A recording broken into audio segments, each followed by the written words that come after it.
Just practicing. Just kidding. Just kidding.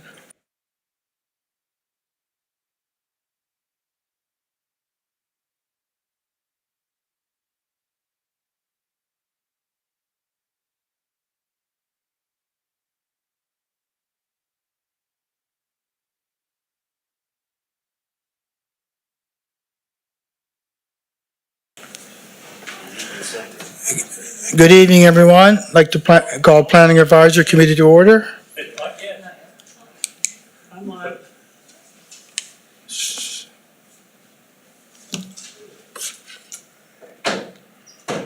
Tom, are you live?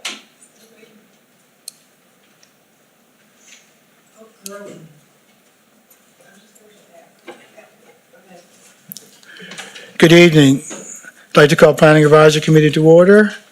I'd like to begin by acknowledging that we are in Mi'kmaq and the district of Spaganagity, the ancestral and unceded territory of the Mi'kmaq people. Each stands further acknowledges the 50 African Nova Scotia communities whose 400-year history have contributed to the province's culture, history, and legacies. We are all treaty people. Warden Rolston will be a few minutes late this evening, and we're waiting for Councilor Perry. First item on the agenda is the housing final report, but we have a motion to be lifted in order to do that. Yes, thank you, Mr. Chair. As soon as we get it on the screen here.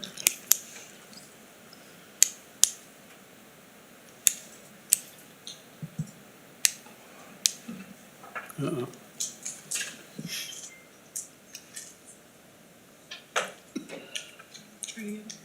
What's that?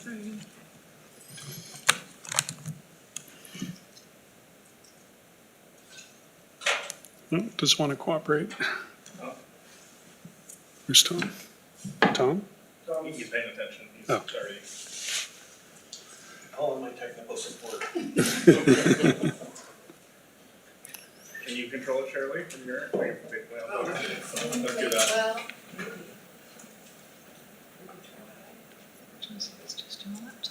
I don't have what he has though. I don't have what. Okay, but I've got this document that I've created.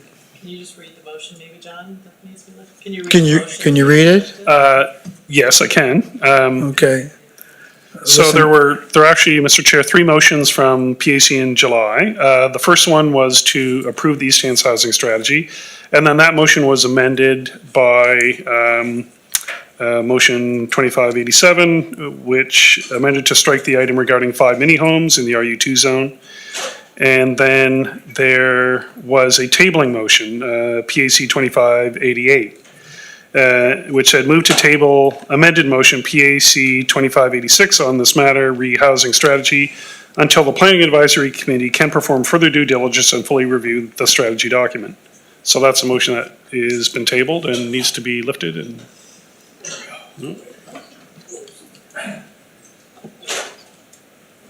Motion to lift it, anybody? I move that we lift the motion. Okay, just, Second it. okay, the motion that was just read was been lifted off the table. Okay. So That requires it. all those, we'll go to the vote, since there's no discussion. We're gonna have to go by hand. Okay, we need to go by hand. All those in favor? Alright. Anybody against? Motion is carried and it has been lifted.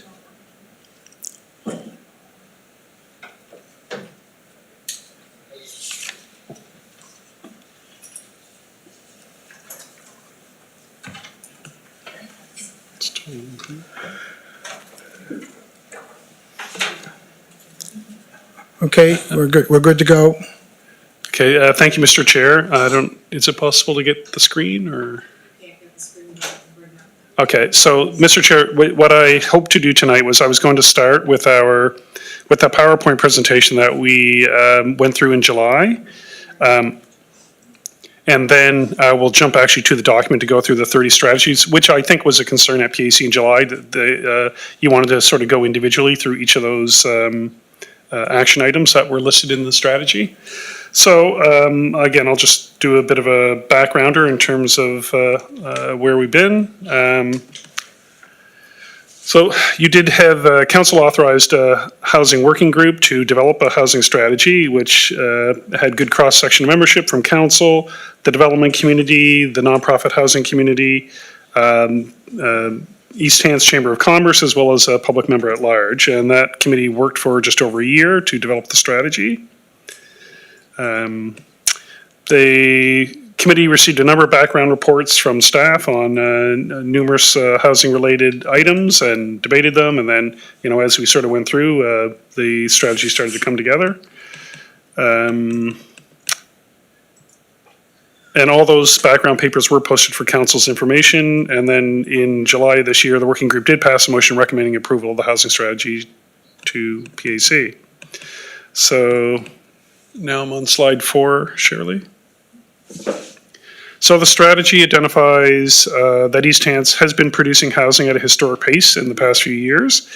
There was a housing needs assessment done by Turner Drake under contract from the province, which we know there were huge issues with because it wasn't looking at East Hants as part of the wider Halifax housing market. It was looking at us individually, but it identified in that report a need for 220 dwelling units per year from 2022 to 2032, but predicted based on our historic development that only 175 units would be built per year, which by the end of that reporting period would have left a 535 unit deficit. However, if you look at the table on the next page, page 5, you can see that every year we're exceeding that when the predicted 175 and in fact also what was predicted as needed 220. In fact, I just checked the numbers today for 2025 year to date. And so far this year it's 319 with over 2 months to go. So no question we've exceeded our target again this year. In fact, I think, so by 2032, the province or the consultant was suggesting that East Hants needed an additional about 2,200 new dwelling units. And I think you're going to hit that by the end of next year. So it's moving, or sorry, it might be end of 27, but somewhere in there you'll exceed that number. And but of course, one of the key issues is that all of this new housing is market housing built by private developers, and none of it would be classed as affordable. And affordable typically means no more than a third of your income is being spent on housing. Another notable finding was that the housing stock in East Hants is changing quite rapidly. Currently, all the housing in East Hants, about 84% of it is single unit dwellings. However, when you look at our building permits for the last few years, so for 2024, we see that that number's dropped from 84 to 41%. So more than half of all your new dwelling units are multi-units or townhouses or semi-detached, which, it's quite a change from our historic housing stock. We also found that East Hants is considerably underserved with public housing and nonprofit housing. About 2.6% of the housing stock in Nova Scotia is public housing, whereas in East Hants it's only 0.83%. And in the nonprofit sector, there's only one operator, that's CCOA, of course. And when we get into the strategy, you'll see there are some recommendations with respect to these things. And the next slide, the strategy also found there's an estimated 50 individuals in East Hants experiencing some form of homelessness. And that is a very hard number to get. There's not good data, especially in rural Nova Scotia, for homelessness. But we looked at some numbers from a comparable study that was done in the Annapolis Valley, and just based on population ratio, it seems to be right. And although more housing and more types of housing are part of the solution, it's also clear that more needs to be done, again, for affordable housing.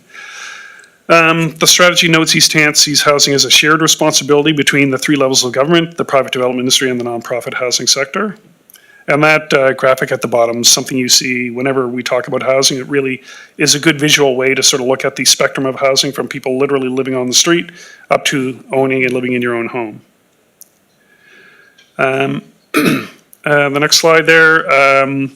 The strategy also spends a little bit of time talking about of the successes in East Hants, the things that council has already done that are helping. So East Hants Council has approved development that will enable just about 7,500 new dwelling units, and that housing contains a wide range of unit types. It'll eventually house about 18,000 new East Hants residents, increasing our population by 72%, which is incredibly dramatic.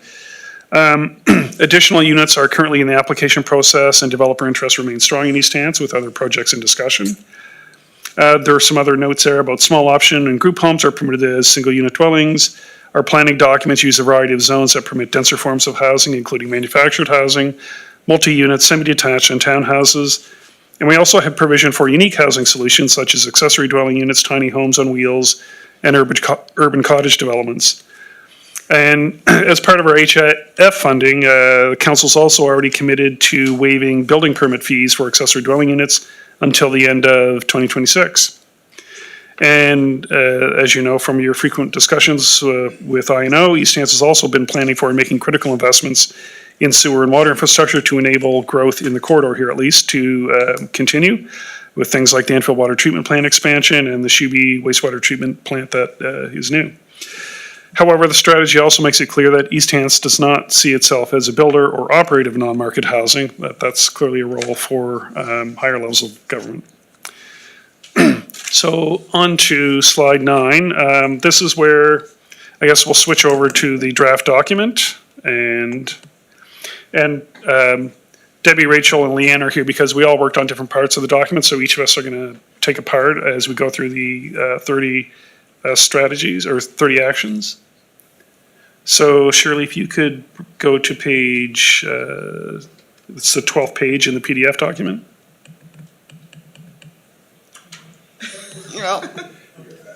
A little too far.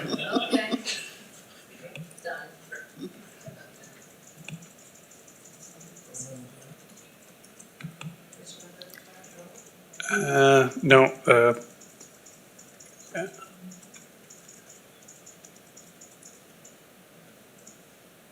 There we go. Okay, so at this point, I'm going to hand it off to Debbie to take us through the first part of the actions which relate to municipal regulation. So as part of the strategy, we came up with priority strategies, and under each priority, there's actions. And so one of the first topics we did under priority 6.11 is to increase opportunities for special care housing. And the action related to that, action 1, was to, as part of the plan update, to review the possibility of increasing the number of individuals living in a special care dwelling to 8 people or less. So that's just increasing that current number from, I think it is 6 to 8. So that was the first priority in action. And then if you move on to the next page, priority 6. Sorry, Debbie. Mr. Chair, as we go through, I don't know if you want to stop on each action and have any discussion, or if you just want to go through them all and stop us if there's an issue, or how you want to do it. Well, let's wait to the end and they can compile their questions and. Sure. All right. So priority 6.1.2 is to provide more options for people to live in the rural areas of East Hants. And so there was 3 actions under this section or priority, and the action 2 was, as part of the plan review, look at the possibility of enabling 2-unit dwellings to be an improved residential type where a maximum of 12 units are permitted in the rural use north RU2 zone. So that was just kind of an oversight from the last plan update. We allow for single unit dwellings, townhouses, but we didn't include the 2-unit dwellings. Action 3 was to enable 2 mini homes to be permitted on a lot in the rural use zone if the lot meets the requirements to be subdivided. And with further investigation, this one has actually already been resolved because based on the wording in the land use bylaw, the development officers are actually already doing this.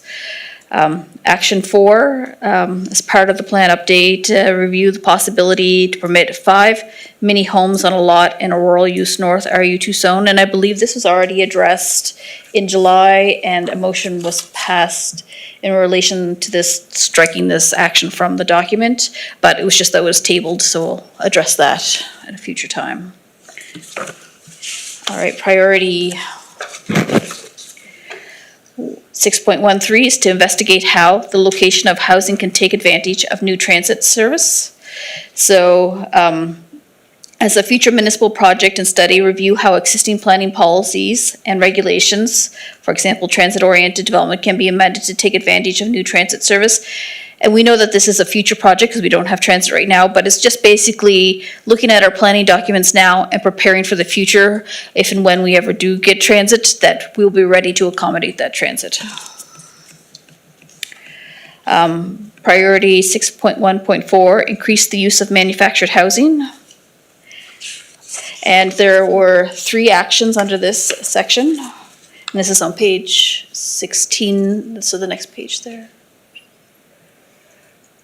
And so the first action was part of the plan review, is to review the possibility of permitting mini homes across the municipality as an affordable housing option, with the emphasis on permitting mini homes in the serviced area. So that would include the corridor, Milford, Shubenacadie, so in those serviced areas, as well as looking at country residential and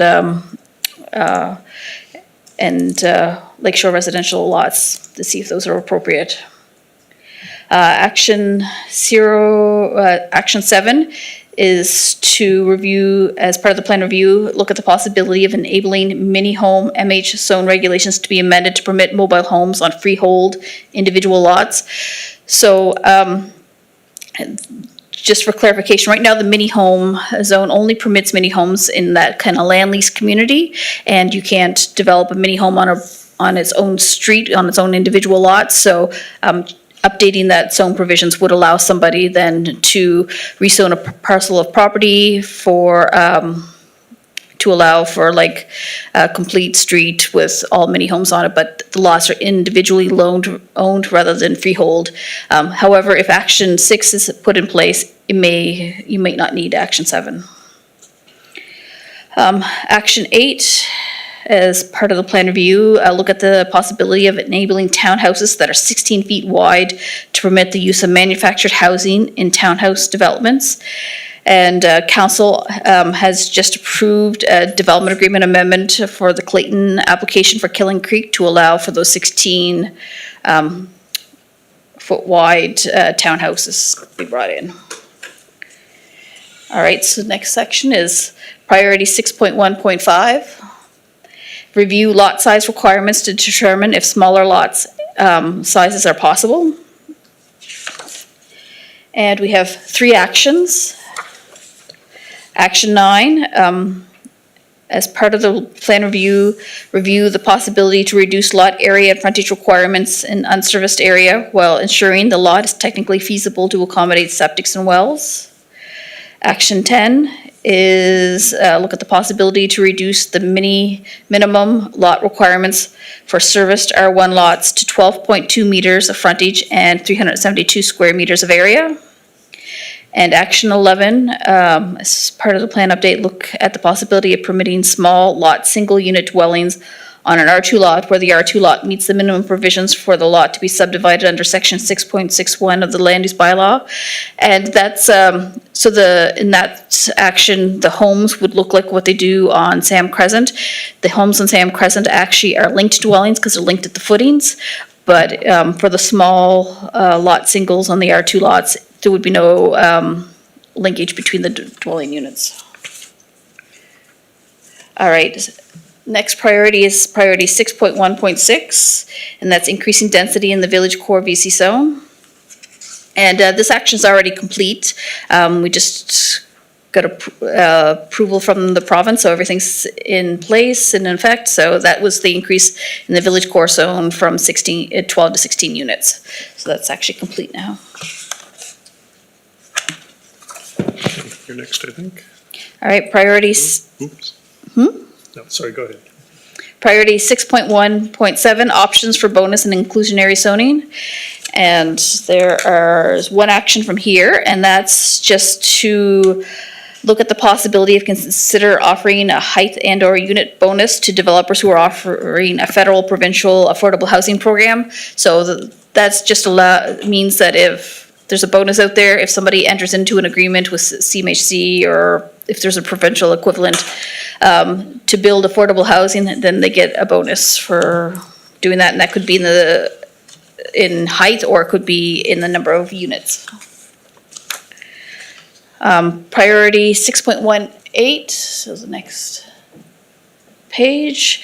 Take action to create more opportunities to build accessory dwelling units through the review of municipal regulations. And there are 3 actions under this priority. And action 14, through the plan update, look at the possibility of enabling semi-detached dwellings to be permitted to have an accessory dwelling unit. So right now, a semi-detached structure has 2 units in it. Adding a dwelling unit would allow a semi-detached structure to have 4 units. The next one, 15, as part of the plan update, look at the possibility of enabling a townhouse dwelling unit to be permitted to have an accessory dwelling unit. So right now, for example, in the on-street townhouses, you can have 6 dwelling units in a row, and if this were to go through, then it would be, each of those 6 dwelling units would be permitted to have an accessory dwelling unit. In both of this action and the previous one, they would still have to achieve the parking requirements for that dwelling unit. Action 16, as part of the plan update, look at the possibility to increase the current maximum size of an accessory dwelling unit.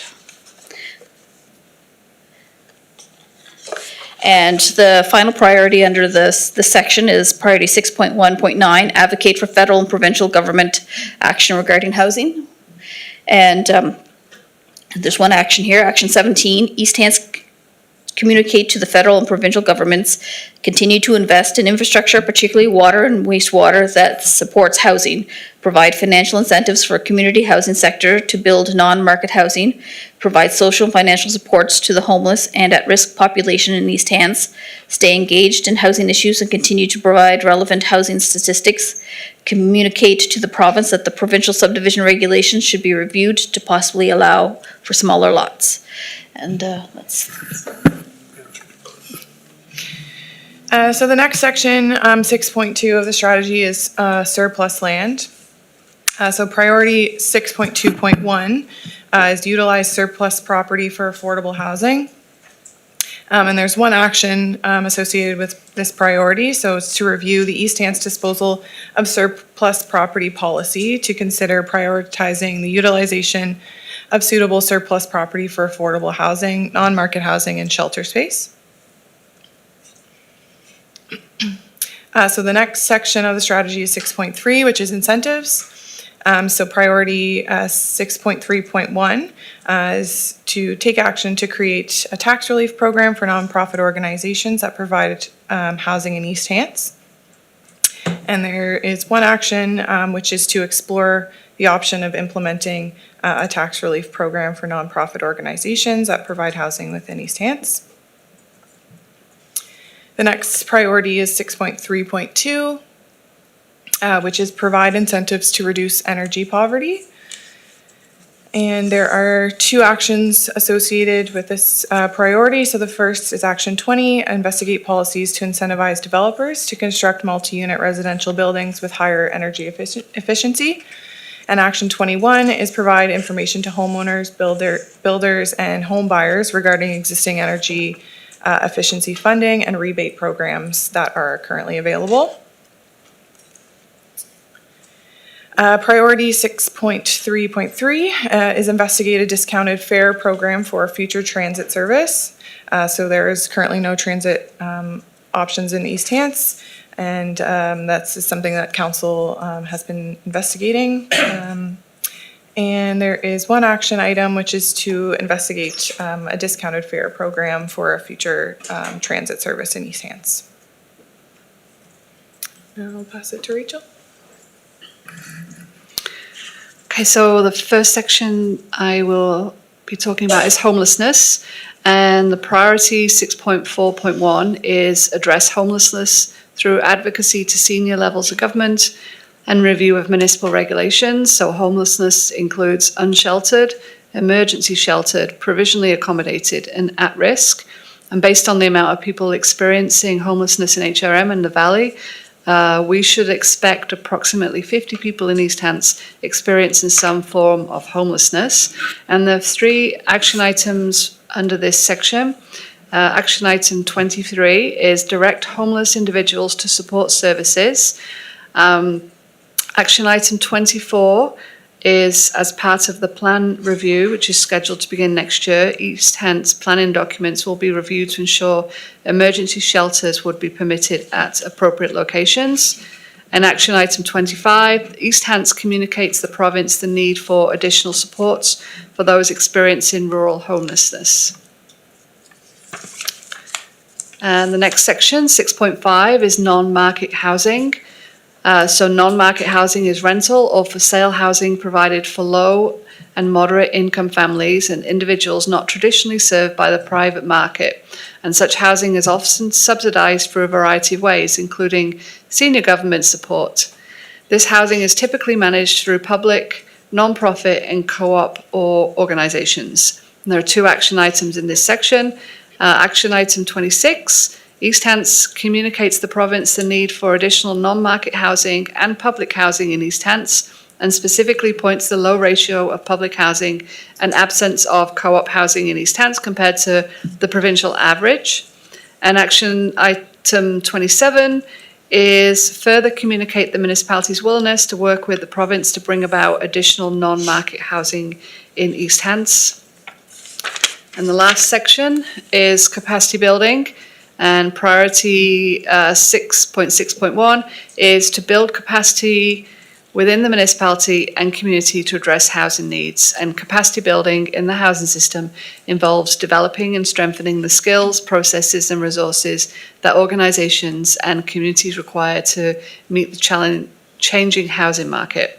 And there are 3 action items in this section. The first one is 28, and that is review the municipality's current internal capacity to ensure it is able to manage the required increase in housing development through appropriate staffing and skill training. 29 is implement technology such as electronic permitting to enable building permits to be more efficiently submitted and reviewed, while also enabling more effective communications between the municipality and builders. And we do actually have now e-permitting system in place. It's currently being finessed. Work in progress. Action item 30 is actively recruit community housing providers to undertake projects in East Hants, listen to how East Hants can help them succeed, and encourage these organizations to take advantage of the provincial community housing capacity building program. That's it. Thank you, Mr. Chair.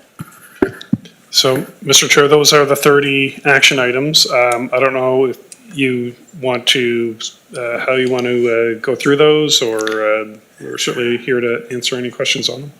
You've heard the action items. If you need clarification on any one, indicate that, and you can ask staff. Thank staff for that report.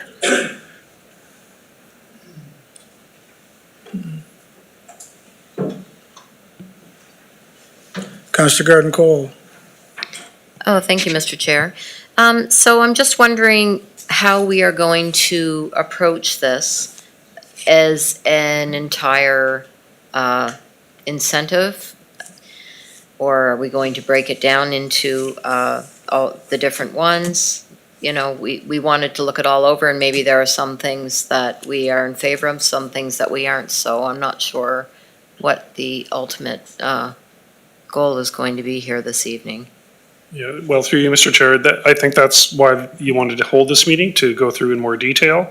And in fact, the motion is already amended from PAC to change one of the action items. So, you know, that's on the table. And Okay. if there are any more, I think this is the time. Okay, so in saying that, I just have a couple of notes here that I made. So, and I guess the 5 mini homes on a rural lot, that was one of the items that sparked us bringing this back for further discussion. That's still on the table though, according to this though, right? It's, okay. Mini homes in the serviced areas. So if we were to approve this, that means that staff is going to start working towards these different items? Through you, Mr. Chair. So all those items where it said as part of the plan review, that would give us direction to start doing some background information on, well, how would we do that? And we would probably, if that's left in there, what would probably happen is we would bring an options report through the plan review to say, well, do you really want to permit these in every R1, R2 country residential, lakeshore residential zone? Do you want to create a new zone? Do you want to limit it to certain geographic areas? It would be a discussion about how to do that, if you want to entertain it at all. So then by approving this evening, that's not saying that we are going to have mini homes in all the serviced To you, areas? Mr. Chair, but it does give staff direction to start looking at ways that might happen and where it might happen, and then bring as I said, probably an options report during the plan review. Okay, because that's just that broad term right there could potentially have, impact in some areas in District 1 that might be, that residents wouldn't be happy about. Mini homes on freehold lots, can you define that more clearly for me, please? Go ahead. Sure, through you, Mr. Chair. So right now, some councils might be familiar with a development in, I think, where's it, South Rawdon? And it's basically a road, and on this road, it's all mini homes, and each of those mini homes are on a lot that's owned by an individual.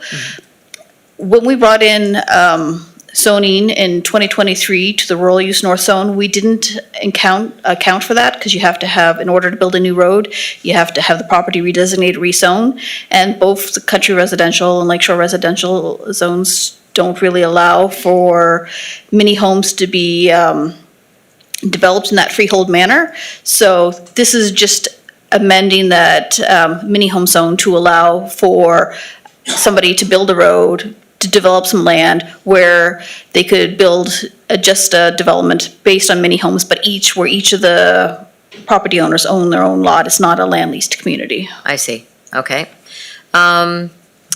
So talking about reducing or allowing the lot size in the serviced area to a minimum, or to be reduced to 12.2 meters with a total of 372 meters squared?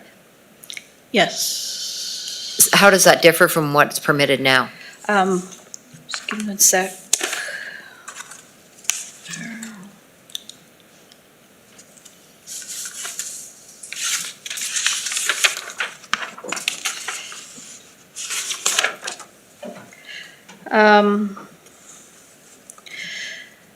So currently,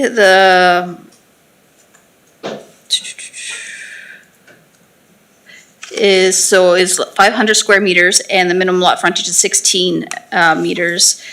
Staff had recommended as part of the report to go to 464 square meters, which is 5,000 square feet, and to a minimum lot frontage of 15 meters, but the committee asked for that to be reduced, and I thought I had notes on why. Well, I think through you, Mr. Chair, I think I remember why, and the why is that for every meter of sidewalk, street, curb, pipe that you have to put in the ground, there's a huge cost to it. It goes directly to the cost of the housing that's built on that new street, so obviously the less frontage you have, the less cost there is in that new home. Yeah. So, okay, yep, and I understand that. I'm just thinking about, accessory dwellings and that kind of thing that we are permitting on our lots, and how that affects those when you're reducing the size of the lot and reducing the road frontage.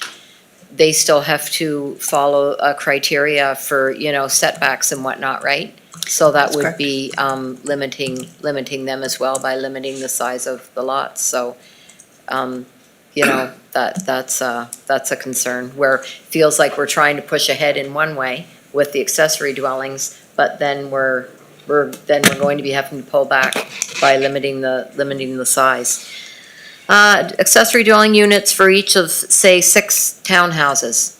They're proposing, let's say there's 6 row housing, is that what you were referring to? Yes, through you, Mr. Chair. So the committee proposed that if you have a townhouse development, just say you have your on-street townhouses, that each of those townhouse units could have an accessory dwelling unit. In most cases, I imagine they would be inside the actual dwelling unit because there wouldn't, in the townhouse zone, there's not enough room in the backyard to build a separate dwelling unit, except in rare cases, so it would probably be part of the own house. Now, we did tell the committee that council want to make sure that they have a parking stall for that accessory dwelling unit, because that's part of our regulations, so it would increase the parking requirements as well. So each of those townhouse units would then have to have 2 parking stalls. Okay, I'm just questioning these because just keeping in mind that I was chair of the committee and was questioning these things at the time they were being brought up as well. And the low average public housing in East Hants, obviously, and that was one of the reasons why I really wanted to be a part of this. That was the main reason that I really wanted to be a part of this. I mean, obviously, East Hants is flourishing when it comes to development, but I feel like we are sadly lacking in affordable housing, and that it's imperative that we try and tap in to some of those any way that we can, and I hope that that will be the main thing that will come out of this going forward. Thank you. Thank you, Councillor. Councillor Perry. Thank you, Mr. Chair. Through you to staff. Looking through the report, I was wondering if the last action item refers to, because I didn't really see anywhere in the report, any initiative to attract more senior living facilities to all areas of East Hants, whether it be assisted living or an a la carte care facility. I do honestly believe that as our population ages, they're forced to leave East Hants because we don't have a lot of facilities. And I'm kind of shocked that that hasn't been included in here. We talk about homelessness and we talk about low income, but we don't talk about our seniors that want to remain in the communities and stuff. So I'm a little worried that we've missed the boat on that part of this housing strategy. And I'm wondering if there's any way that, or anything we can do to ensure we get that in there. Through you, Mr. Chair, I guess you're right, it's not specifically called out, but I guess when we talked about the province stepping up and providing more housing, a number of their projects in East Hants are actually senior residences. So it's not a nursing home, but it is, something that's designed for seniors.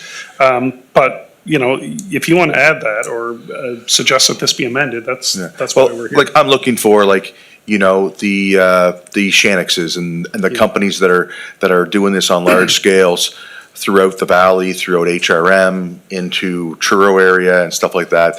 These companies seem to have a business model down pat that works for them, and it is reasonably affordable for some of these people before they have to go into the provincial level healthcare system of the long-term care facilities. Some of these offer a la carte services where, it goes from having somebody come in to work on your feet to somebody coming in every day to cook your meals to everything else, and it all depends on the need of the person. So certain things like that, I think in some way, I don't know if we tactically engage them directly or just kind of say, hey, if you're looking to build here, we're amicable to that. I would personally like to see something like that go into our housing strategy, because for many years, one of our number one exports out of East Hants, especially out of my community, has been seniors, because there's nowhere for them to go. They can't remain in the community that they built for 50, 60 years because there's no healthcare facilities. There's nothing there for even assisted living or anything like that. So do you need me to make a motion for that, John? Through Mr. Chair, yeah, absolutely. Okay. If you want to add that. So I would move that we add an initiative to attract senior living facilities, to include assisted living and a la carte care facilities to our municipal housing strategy. Second.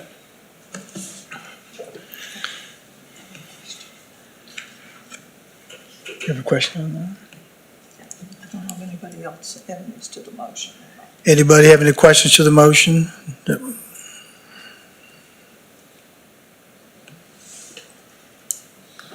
Go ahead, Councilor Rhino. I'm just wondering if the mover of the motion would take into consideration the provincial housing.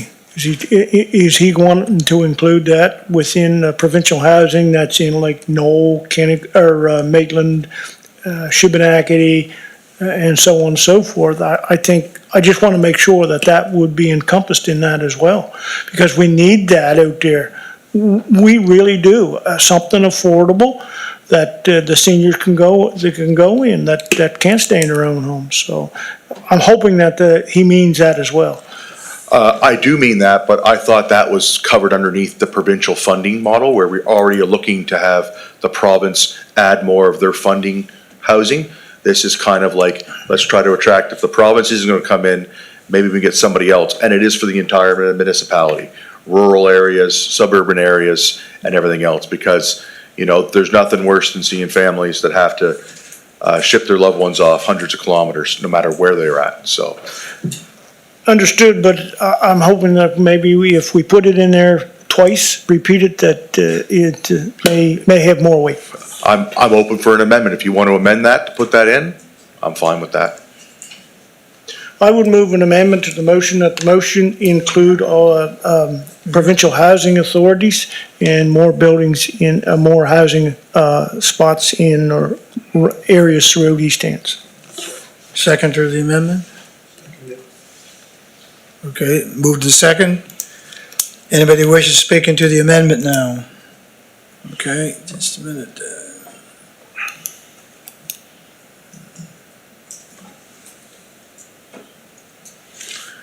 Warden Ralston, go ahead. So this is an amendment to the amendment, because we already had an amendment on the floor, correct?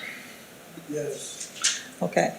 Agree with the amendment to the amendment, just to make sure that that type of housing is included. Because like in my particular home community, there is nothing. In Knoll and in Mount Uniacke and in Maitland, there are seniors apartments available. So at the current time, anyone in my community is either going outside the municipality to the Windsor area or going to nearby communities if they can't afford market senior housing. So I do think it's important to include that, because not all seniors, as they age out of their homes, need even the a la carte or the assisted living things. They just need an affordable place to live where they don't have to do a lot of maintenance to the properties and that. So I support the amendment to the amendment, and should it pass, I will certainly support the amendment as well. I think it's important to have a variety of options available to people, although it's been my experience that privately developed assisted living places are not what many of our seniors would find affordable at all. Thank you. Thank you, Warden. Anybody left speaking to the amendment to the amendment? Seeing none, we'll go to the vote on the amendment to the amendment.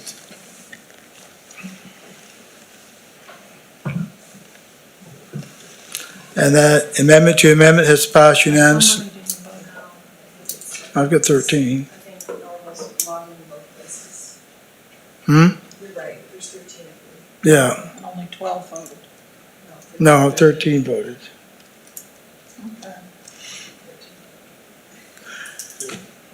So now any questions on the amendment? Seeing none, we'll go to the vote on the amendment.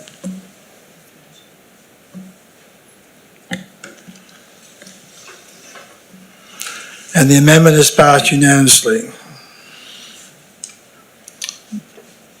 Can I continue on, Mr. Chair? Pardon? May I continue on? You finish? Okay. The other question I have is, in the report, it talks about mini homes, but a lot of things that are happening now with federal initiatives, provincial initiatives, they're talking about prefabricated dwellings, which come in various sizes and stuff. So what do we have for a definition or a distinction between a mini home and a prefabricated home? Because I know there is a difference, but both are kind of prefabricated in one way, but there is a bit of a distinction between the two. Through you, Mr. Chair.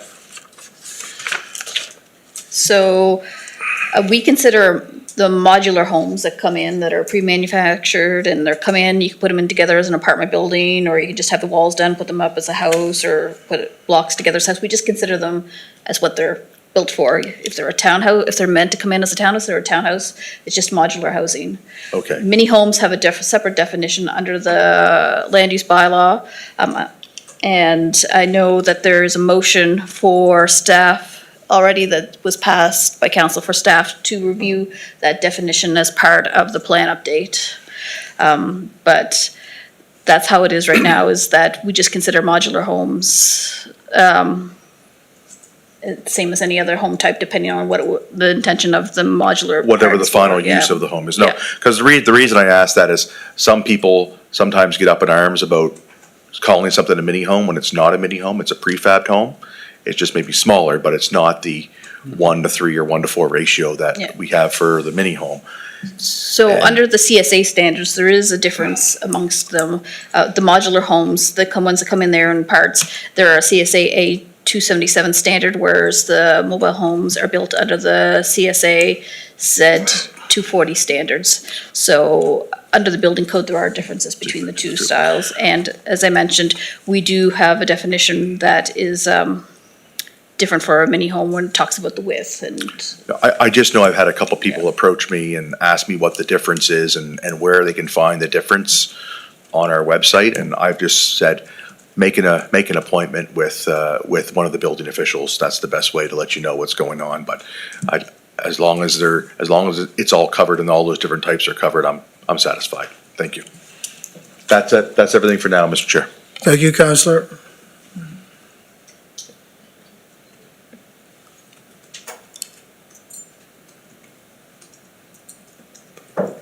Councillor Dixon. Thank you, Mr. Chairman. Yes, a couple of quick questions for staff. Action number 19, explore the option of implementing a tax relief program for nonprofit organizations. What type of tax relief options would we have available? Would that be ours, would that be provincial? Through you, Mr. Chair, it would be a municipal tax program, relief program that we would explore. Reduction in property tax, or? That would the be, only yeah. thing we'd have? Okay. Yeah. That'd be hard to do. The next one, homeless. I know in Halifax, it's a major issue. I think we should somehow try to avoid homeless as much as possible. I know they have like hundreds of people from week to week they gotta take care of. I think it's something we gotta try to avoid. I don't see the problem as helping the city of Halifax. I don't know how they would help us. I think that's gonna be a major concern that we have to walk with and be very careful. Just a thought on that. The other comment? Great team report. Thank you.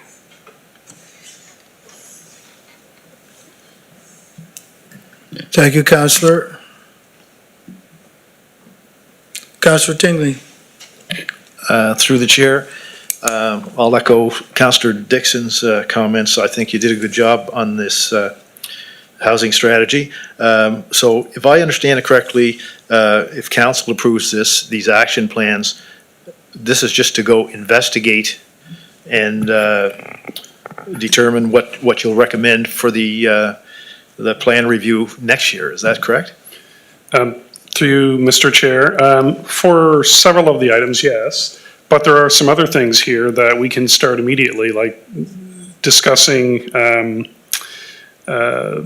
reaching out to nonprofit housing providers, Yes, provincial agencies, that kind of stuff can happen. And independently, the plan review can also start working on things like the surplus property policy. Right. So there are some things that are independent of the plan review, but all the regulatory related stuff would be plan review. So some of what you come back to recommend could be slightly different than what's here. Okay. Next question is regarding the homelessness. Do you know how HRM in the Valley actually determine homelessness? And are we just taking a percentage based on our size compared to them?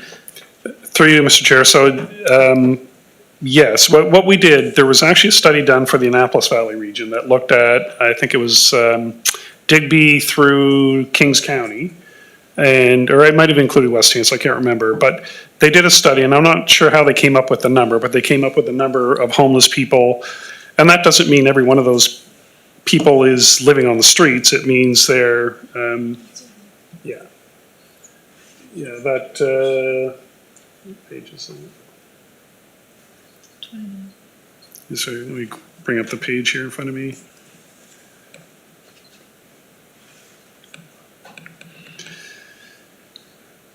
Yeah, so the study from HRM talked about 1,300 homeless people. The 2022 study from Acadia University and a group called the Homeless No More Annapolis Valley found 231 people, including 75 children experiencing homelessness between Digby and West Hants. And of those, 44.5% were provisionally accommodated, 22.5% at risk of homelessness, 16% unsheltered, and 12.5% emergency sheltered. So there is quite a range there, but there were certainly homeless people. And we know there are homeless, I know there are homeless people in East Hants. There are people living in cars. Fortunately right now there aren't that many of them, but they do exist for sure. But, so your question was, how do we, So did just we, on how we determine did we that? just take a percentage of? We took a percentage, not based on the HRM study, but based on the Annapolis Valley one. I Well, thought that was more relevant to our Okay. situation. I just wanted to understand where you got that number. I agree with your comments. Really nothing else. I'm just looking forward to seeing the planning recommendations next year. I think the strategy is fine. Thanks. Thank you, Councillor.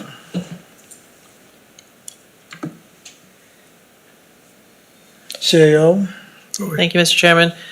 Just going back to one of the comments that Councillor Garden-Cole made earlier, around, like, what does it mean to put it in the plan review, to review it then? And I want to make sure that council understands and PAC understands, similar to when we provide you with a capital budget, and we have items in there for further study, if what we tell you with that is, if you truly can never see us doing that project, let us know now. Because it's an immense amount of work to go and study a topic of some kind and bring back reports and, do the regional reviews and whatnot. So wherever you see in here, like as part of the East Hants Plan Review, prepare something to bring back, that is an immense amount of work for somebody. So if you're sitting here looking at this study and thinking, your strategy and thinking, you know what, I just can't see council ever going there, now would be the time to let us know that and have that debate. You may decide that you don't know enough to say you wouldn't go there, which is fine, and that's what the reports would come back for. But if you see something in here and you're just like, you know what, that's a non-starter for me, I'd like to know what the rest of council feels about that, have that debate now, because each one of these plan review items means like a month's worth of work for one of these folks that are sitting in front of you, bringing information back. The plan review is a huge undertaking. It's a year or two of full-time planning work for at least a couple of full-time people. So I just wanted to put that out there, that if there's things in here that are total non-starters, let's take them off the table now before you suggest that we do reports. If you want them all in there and you want reports on them all, that's absolutely okay. Just wanted to bring awareness to what it means to leave them in if you don't want to do them. Thank you. Thank you, CAO. Councillor Musa, you're flashing, but Warden Rolston can't get in the queue, so she's next on my list, so I'll go to her. You're next, and you're next. Go ahead, Warden Rolston. Thank you. First, I'd just like to apologize for being late, and I did listen to this all the way down. I was dealing with an unexpected medical issue with a family member, which has, at this time, resolved okay. Back to an issue raised by Councillor Garden-Cole, and if we could go back to it on the report for the possible proposed reduction of minimum lot sizes. Now, I'm understanding from this that East Hants already has the smallest minimum lot sizes around, basically, in our zones. I read that correctly? So you, Mr. Chair, yeah, so when we did a minimum lot requirements review, we looked at Bedford, Sackville, Bridgewater, West Hants, and Colchester. Halifax in different areas have different requirements because they have so many different regulations, we looked at Bedford and Sackville, which we thought would be more equivalent. So with the exception of their equivalent to our CDD zone, so the comprehensive development districts, their minimum lot area is about 6,000 square feet in Bedford and Sackville with 60 feet of frontage. Bridgewater is 650 square meters, which is 6,997 square feet, and 20 meters of frontage. West Hants is 557, about 6,000 square feet again. Corner lots, they require a bit different, and about 18.3 meters of frontage, or 60 feet. And Colchester is 600 square meters, or with 20 meters of frontage. So we are some of the smaller ones. Now, as I said, in Halifax, it's a little bit different because they have those comprehensive development districts, so they have large areas, very large areas, where it's all under a development agreement, and they have much different regulations under those. I don't think we're HRM. No. You know, I'm not wanting to mimic that. And we're already smaller than all the other areas. And I personally am not interested in moving to such a tiny lot. And even given the other suggestions in this report about accessory dwelling units and things like that, the parking, like for these tiny lots, the entire front yard's gonna be a driveway. It would have to be long enough for at least 2 cars, just in case. So I just think that's too small. I think it changes the entire character of all of the areas in our municipality with these tiny, tiny postage stamp lots, which I could understand if we were in a city with transit and bus stops on every corner, and a lot of people didn't have cars. Yeah, but I just see this as creating so many more problems down the road with communities with such tiny, tiny lots and such small amounts of frontage. I've heard commented by many people in many ways, and I mean no offense to Sackville, but I have heard so many times about controlling development in a better way so that you don't end up with the issues and the things that have happened in parts of Sackville. And to me, allowing these tiny lots with 12.2 meters of frontage and only 372 square meters of area, I don't think that's a positive step forward. Maybe I'm the only one here that thinks that, and that'll be fine. But I don't think that that is building, I don't think it's adding anything to our community. I don't think it's, the amount of houses that it would add might be significant, but the type of housing and I don't know, I just don't see it as a good fit for East Hants. To you, Mr. Chair, just if somebody wants a visual reference, if you scroll to page 17. So the picture here of Otis Avenue, that has 16-meter frontages for single-unit dwellings. And if you go to 18, just at the top of 18, it has 10-meter frontages, the same crescent.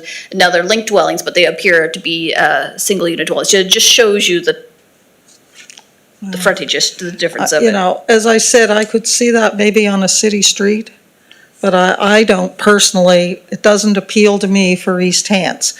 So I know in the interest maybe of time, and it'll live or it'll die, I'm going to move a motion to strike that from the recommended actions. So that's action item number 10. Yeah, I'm going to move to strike that. 10, action number 10. Seconder for that motion? Keith. Okay, moved in second. Any discussion on that action 10?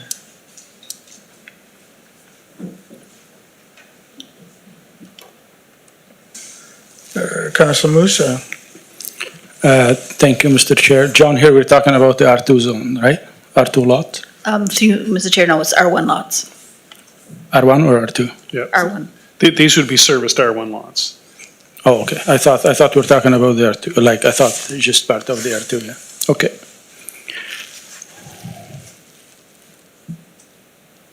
You're good, Yeah. Counselor?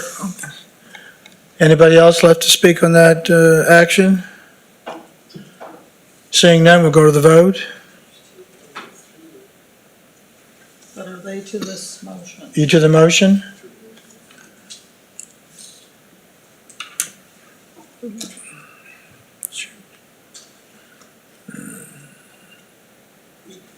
Councillor Perry. Sorry, I didn't know if it was me or Mr. Ting. Well, Councillor Ting was on next. Through you, Mr. Chair, to staff, when drafting action item 10 and the reduced lot sizes and the benefits that you saw and obviously bringing this forward, was there a normal difference in cost of housing associated with this reduction? For unit pricing, or was it just for ease of doing it that this way? You mentioned before that it's cheaper for the developer. I was wondering what type of savings is passed on to the buyer. Yeah, I don't think, Mr. Chair, we had it quantified. And actually, the original staff recommendation was a more modest reduction. It wasn't to go to the 12. It was, what was the original? It was to go to, recommended be reduced. Minimum frontage of 15 meters from the current 16 meters. So we were only proposing to reduce it by 1 meter. And it was just, again, we were looking at it to reduce the costs of servicing and to provide more opportunities for more lots. No, because I've been into the newer developed areas of Bedford and towards Hammonds Plains, which are some serviced and some unserviced, and a lot of the same housing styles in there, and there is a big variance in the pricing. So that's just what I was thinking about. Thank you. Thank you, Councillor. Councillor Ting, to the motion? Yes, through the chair. Go ahead. Through the chair. I'm not going to talk about it very much, but like, I'm not going to support the motion. I have concerns with the lots getting smaller to a degree as well, but just to other places I've been around the globe type of thing, where the housing is a lot more expensive than it is here. And I'm looking at one situation right here in front of me in another country. They've done this kind of thing and it has got the pricing down to a more affordable, where people have a chance at least to buy a house. And in this one that I'm looking at now, there's hundreds, if not thousands of people on a waiting list waiting to get into these homes. And the pricing is significantly lower than the market prices for the housing on the larger lots. It's in a very nice area type of thing.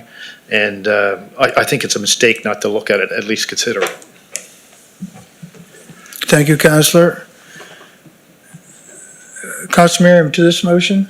Well, yes, I'd like to speak to this motion, and then I'd like to speak about something afterwards too. Okay, I'll let you speak to this motion. Go ahead. Okay. Yeah, I also echo some of the other comments in terms of, I kind of put action item 10 into, the housing affordability area. It's, I guess in a perfect world, we'd see some examples of, cost, prices, that kind of thing. But, I think the spirit of action 10 is to simply explore that as a possibility, and I'd hate to close the door on it. Again, my thinking is it falls in the affordability category. That's it for that one. Thank you. Okay, I'll come back to you later. Thank you. Councillor Garden Cole, to the motion? Yes.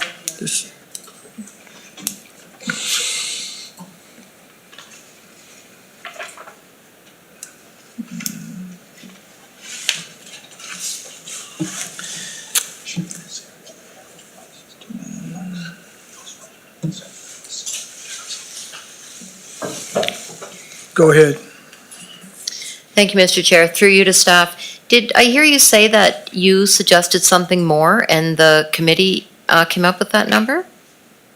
Through you, Mr. Chair, I had suggested something that was just about a meter less for frontage and just a little bit smaller for area. It was 15, I think, was the staff recommendation originally. 15 was staff recommendation and,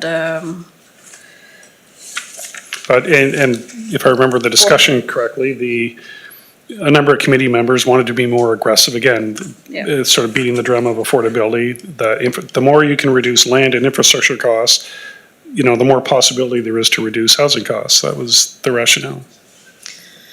Okay.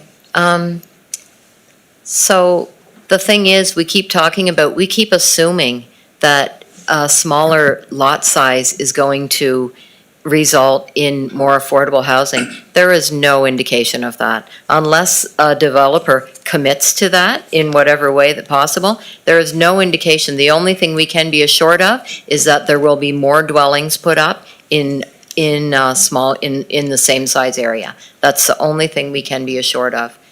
And that is a drastic reduction. So I don't remember of the committee coming up with that drastic reduction, but I guess they did. But I mean, when you think about those numbers, that's a large percentage smaller than what it is right now, and we're already the smallest of what you named. So, yeah, to make that a minimum requirement across the board, I can't see that. Thank you. through you, Mr. Chair, I do have a little bit of cost. It was in one of my other reports for the committee, but if you're interested, I worked out that about 16 meters of frontage costs the municipality approximately $2,100 to service a year, and that didn't include the soft services or stormwater management. So we just used our fiscal impact analysis tool, and we put in, if we're going to have 16-meter frontages, what's it going to cost under that fiscal impact analysis tool? Now, that was from last year's data, so there is inflation that you have to take into consideration as well. So that's one of the reasons why we're looking at reducing the frontages, was because of the cost savings for the municipality as well. So this could be one of those items then that is, that you go and go back and work on and then come back and then possibly be approved or not approved. I guess that's one of the ones that the CAO was talking about. Thank you. Thank you, Councillor. Do you want to, okay.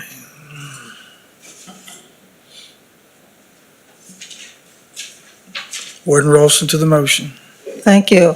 I also struggle with the concept that this is somehow going to make things more affordable.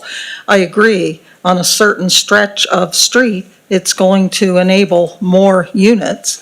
And as far as the municipality having to put pipes in, if the stretch is 1 kilometer or 2 kilometers or however long it is, it's going to be the same amount of pipe that goes along that. The cost of it's just going to be divvied up into more numbers. And the assumption that developers are going to pass those savings on to future home buyers is, to me, a little bit of a stretch. Because every developer, and there's nothing wrong with it, developers are in the business, that's how they make their living. And also, no matter, you make these tiny frontages and allow more houses, the cost to hook every house into the systems. You know, what are our fees now to hook into water and hook into sewer? Like, those aren't going to be any cheaper. Those are going to cost the same. And if anything, there will be more pipe have to be put in by the municipality to get to the property lines to allow attachments for more houses. So I don't see the great savings and affordability in this. I just see it as a way to cram more houses into the same space. And while we certainly need housing, I don't see this as accomplishing what we're looking to accomplish.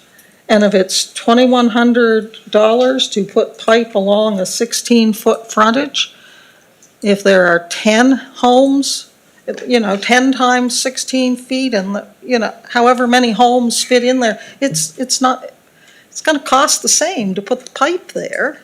It's just gonna be divvied up, maybe instead of 10 homes or 20 homes, it's a small, greater number of homes crammed into the same house for your return on investment, so to speak. And yes, I understand that if you have a stretch and you had 12 homes, you're gonna get less tax dollars than if you have 16 or 17 or however many. I understand that, but I think there's a balance there. And I think moving from where we are now, and we've said what the minimums are in nearby municipalities, where do we fit? Refresh me, where do we fit? Are we in the middle of the pack with what we have now? Are we at the top? Are we pretty much on average? Like, I just wonder, comparatively speaking, where we're at now and why we would want to suddenly go to a community that allows the smallest size lots and frontages of any other municipality, with the exception of parts of HRM. And if we had comprehensive development districts such as HRM where these might work, that might be different. But just to allow this across the board in any R1 zone, I just am not there. Is that all, Warden? I'm just wondering if we know where we're at now. So we are 8 square meters less than what Bedford Sackville are, and about 7 square meters less than West Hants, so. So about how many feet frontage does that? The frontage, what did I say, we were 16, about 2 meters, 2.5 meters. So we're already significantly smaller than most other places, and I know we like to say that East Hants is a leader, but I don't see, and this may be just me, but I don't see this as an area in which I would like to see East Hants lead at this point in time. It would have to be not across the board. If it was to come to us and say we have an area here and an area here, we think this would work, we could do it. But I do believe we have the ability at this point in time, by development agreement in some of these master planned communities and that, we have the ability to reduce the frontages and sizes if we wish to by development agreement. So I think just to simply remove that requirement and say, okay, wherever you are, but it's R1, if you can get 2 lots out of this, build 2 houses. So anyway, I'm going to support the motion that I put on the floor, and where it goes, it goes. Thank you. Thank you, Warden. Councillor Reiner to the motion.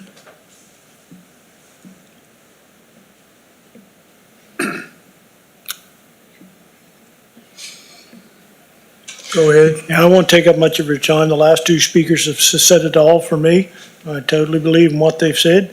We're at the lowest now, smallest lot. Why do we need to go more? Just to jam more houses in? It's not going to be any more affordable. It's just going to put an extra house in there for a developer to maximize the density on that. That's plain and simple what it is. Thank you. Thank you, Councillor. Councillor Tingley to the motion. Yeah, I just. How come I'm red? You gotta turn it off. Through the chair, I just have a clarifying question. I didn't realize that the warden was saying that by development agreement, we can reduce the lots? Yeah, through you, Mr. Chair, yes, in the 3 big CDD agreements that we did with Kiln Creek, Armco, and FH, or I guess 4, because there's one with FH as well, we did allow smaller lot singles in those developments. This would just be for the R1 zone where it's pre-zoned.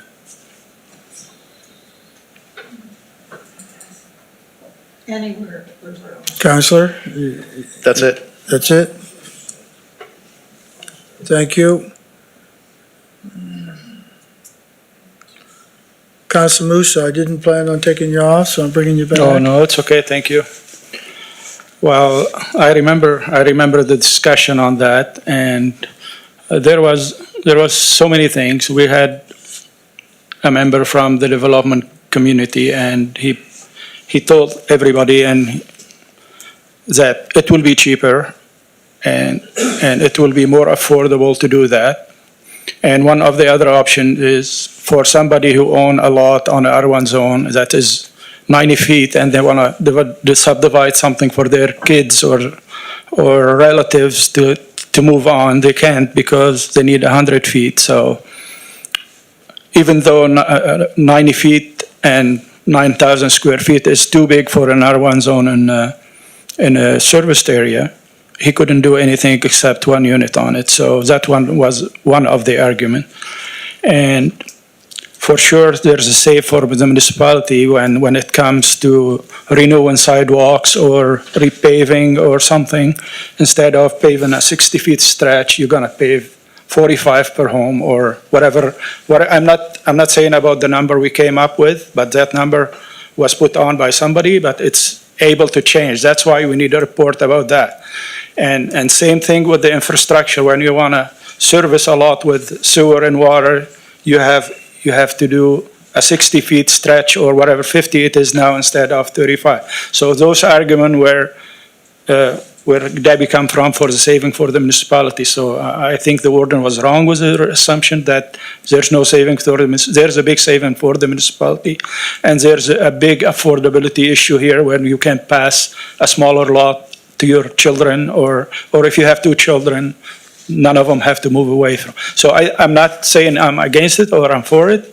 I was there for the whole discussion, and I think when staff come back with a report about that, we can agree on something, maybe a little closer, maybe a little less, maybe whatever it is, but I like to put that into, I like everybody know to what we're talking about. Thank you. Thank you, Councillor. Nobody left to speak on, so we'll go to the vote. We're voting to remove action item 10 for now.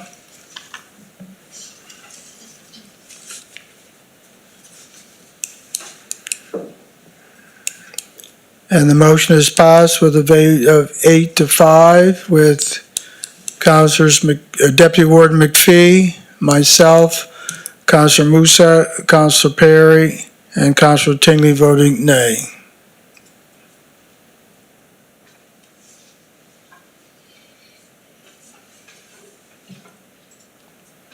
Back to you, Councillor Marion, since I didn't give you full time to finish off your other question, so go ahead. Great, thank you. And thanks through the chair, thanks to staff for the report. Lots of great themes there. And Councillor Garden-Cole mentioned before about the importance of affordability for housing. And, in a growing municipality like this, we're seeing a ton of growth, which is great. And I think by its very nature, it's market-based growth, which is a key ingredient. And, as we move forward, I'm excited as a councillor to think that there could be a prospect of increasing non-market housing, affordable housing going forward. There's a lot of initiatives in the report, surplus property, looking at incentives for developers, action item 13, I believe it is, the bonus to developers for affordable housing through, potential extra unit, potential extra height, I believe it was, an extra level.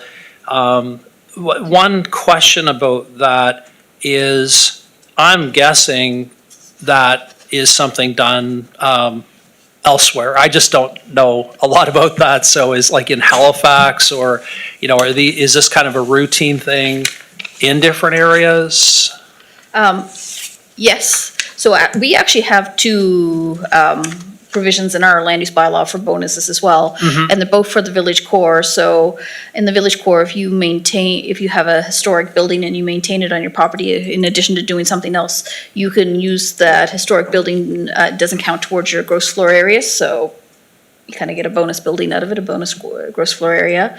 And then the next one is also for the village core. If you were to do completely commercial on the bottom floor, you could do 4 stories. Now, it still has to be within that 835 square meter area, but for those very small lots, it gave another option for a tall, skinny building. Great. But it has never been used. I think there's only been one developer that maybe have used the historic building provision, or that's looking at using it.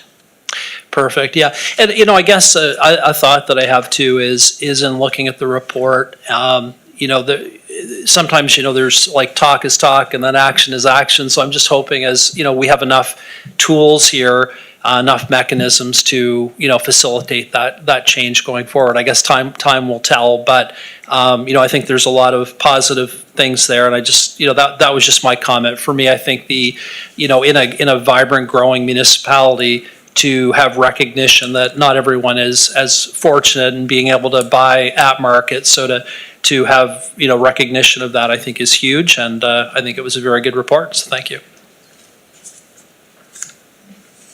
Thank you, Councillor. Warden Rolston, you have something else? I have 2 more items out of the report I wanted to speak on, if I could. First, just a bit about affordable housing. And I think that the reality is truly affordable housing is not going to happen anywhere, no matter how community-minded of developers that we have who might be willing to provide some affordable housing. Because in today's climate, the cost to build housing does not allow a developer to even break even to make it truly affordable. So the only affordable housing, truly affordable housing, I believe that we're going to have has to be subsidized housing. And who's going to subsidize that housing becomes the question. And I don't believe that the municipality of East Hants is large enough, with a large enough budget, to be able to get into subsidized housing. So I think we do have to encourage not-for-profits, and the province in particular, to become more involved in providing various types of subsidized housing in our communities. And I don't know, I believe that's already captured here somewhat, but I just want to make that point that to get truly affordable housing, I believe it has to be subsidized housing.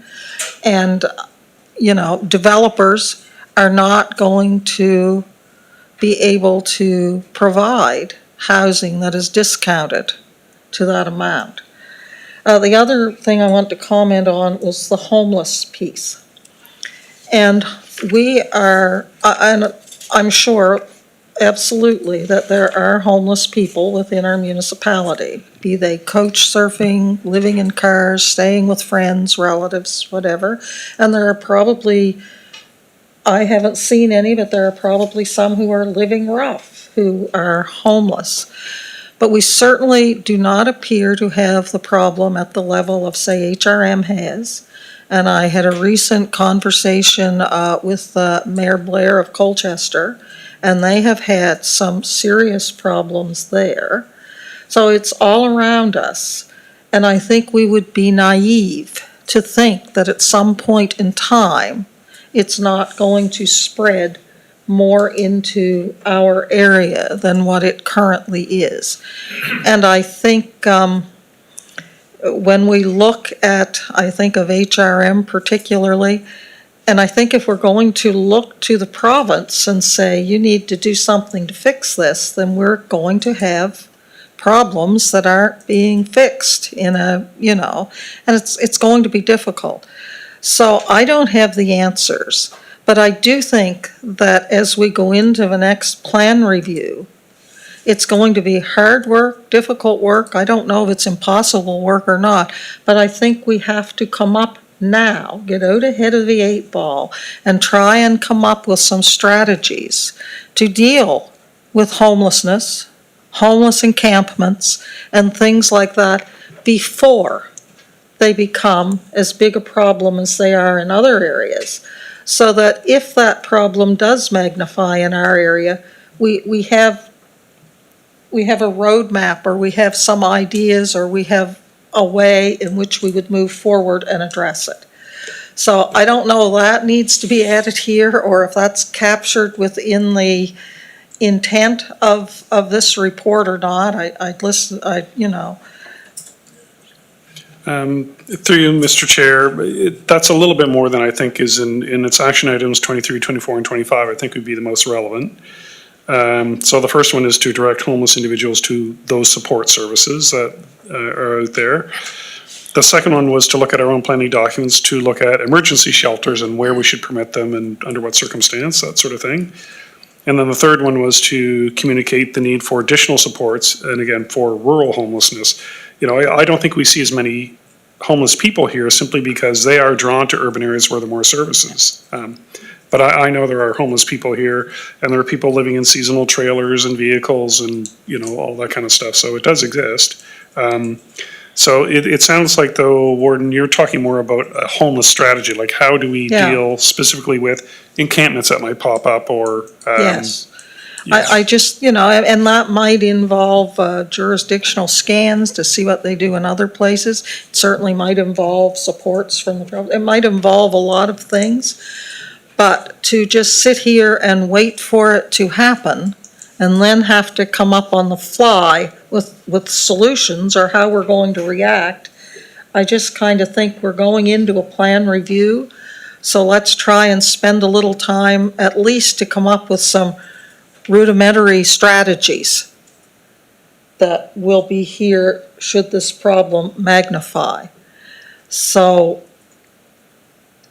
anyway, those are just my thoughts. Maybe I'm alone in this, but those are my comments that I just would really like to see us in the plan review come up with, as I said, at least some strategies in the plan review that, it might make the difference if something starts to happen and we have something in place, then staff can act without coming back to council and saying, well, this has happened and we don't have anything to deal with it. What do you want us to do? So I just think it's important, it may not be happening now, but who would have ever thought it would be happening other places 5 years ago? So those are my comments. Thank you. Thank you, Warden. Councillor Musa. Thank you, Mr. Chair. Well, John, now that we strike that minimum lot, I think another incentive, it's got to go away now because it won't be feasible to anybody. It's a mini home in the serviced area. How you gonna put that on a 50 feet, and how long you need it, and with the setbacks and stuff. So I don't think staff should bring anything about that. And I don't know if it's gonna fly in country residential and all those areas. So we might as well strike that. I like to see that thing striked altogether. So.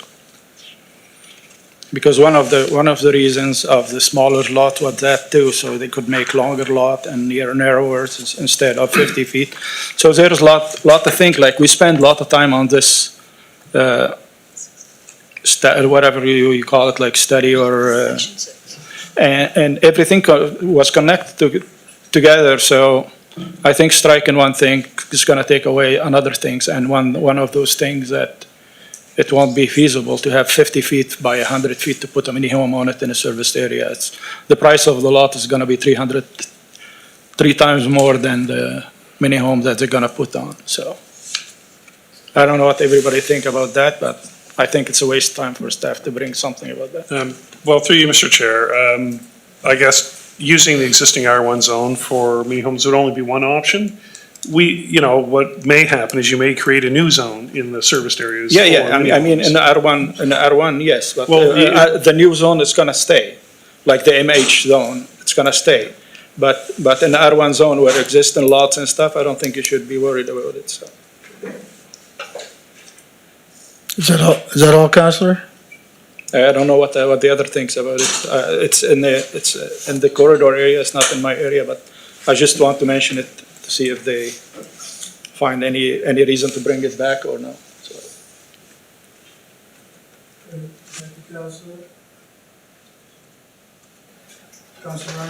Thank you. Just kind of to build on what the warden said, she talked to Mayor Blair in there, and you have the homeless here, you have the homeless in Truro. The way Elmsdale's building up, Elmsdale, Lance Enfield's building up, I think we're hiding our eyes that we don't think we're not going to have any encampments in the future. And I think we need a strategy to deal with that regard. And being involved in one of the ones in Colchester there when it was dismantled there, I don't think anybody realizes how many agencies were involved in that. There was meetings and meetings and meetings before that even took place. And look, there was so much, effort put into that. There was so much money that was taxpayers' money that was put into that. I don't have the answer for homelessness. Only opinions on that. I think it's bigger. I think it's economy. I think it's society, whatever. But I think, I know that we should be prepared for encampments that will eventually happen here, and it may only be a few months, and we may have them this winter. So to stick our head in the sand and say, no, it won't happen in Elmsdale, I think we're being pretty darn naive, and we should be ready to try to act in whatever way possible and to deal with this. Thank you. Thank you, Councillor. Councillor Hebb. Thank you, Mr. Chair. Through you to staff. Councillor Musa made some good points there. I would assume there's a lot of lots between Enfield and Shubenacadie which are big enough to house a mini home in one of those lots. Would they not? Through Mr. Chair, there would be some lots. Yeah. Yeah, and through you, Mr. Chair, there would also be some bulk land that's zoned R1 that could be subdivided. Yeah. And of course, mini homes come in different lengths. So, Yes, if you had a yeah. really long one, it might not fit on a standard lot, but, they come in shorter lengths. I know, like you go and in different places you see a large lot there and I'm assuming there are one, but I know it'll be no problem to put a mini home on them anyway with the junction. If there's a house there, they have a lot of land in behind and stuff. So it is possible to have, a fair bit of lots there, yeah. Thank you. Thank you, Councillor.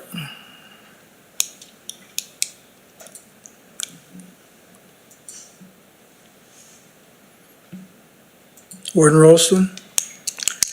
Thank you. Back to the homeless situation again, and I do understand if we were to start to have these problems within the foreseeable future, let's be realistic here. We do not have enough staff people. We do not have staff people to manage that. So it would be, not only will we be scrambling to decide what we're going to do, we'd be scrambling to find people to do it. So I think that at the very least, we should be developing these rudimentary strategies, which I think would also include, in reports about this, I think would include resources needed to implement some of these strategies when the need came for them to be implemented. So I'm going to move an amendment to the document to include investigation and report into some rudimentary strategies around homelessness during the next plan review, upcoming plan review. Seconder? Been moved and second on the motion of a rudimentary planning for the planning review. Councilor Perry to the motion? Yes. Just a minute. Go ahead. 4 points, just for clarification.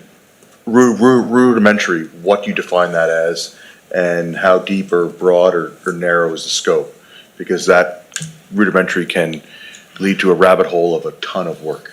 I'm not anticipating that staff is going to bring us a report that solves the homeless problem. I'm anticipating that staff will do some jurisdictional scans, some research, and bring us some report that outlines perhaps best practices that other areas have found and how they could be adapted to serve East Hants, with some suggestions to perhaps put some baseline policies in place. That's my intent. No, I just wanted that clarified because I don't want staff eating up a lot of time. Thank you. Thank you, Counselor. Thank you, Warden. Staff understands. Okay. Nobody wishing to speak, let's go to the vote.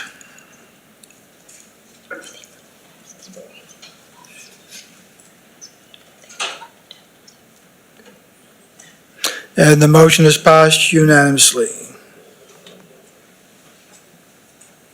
I have one final clarification question.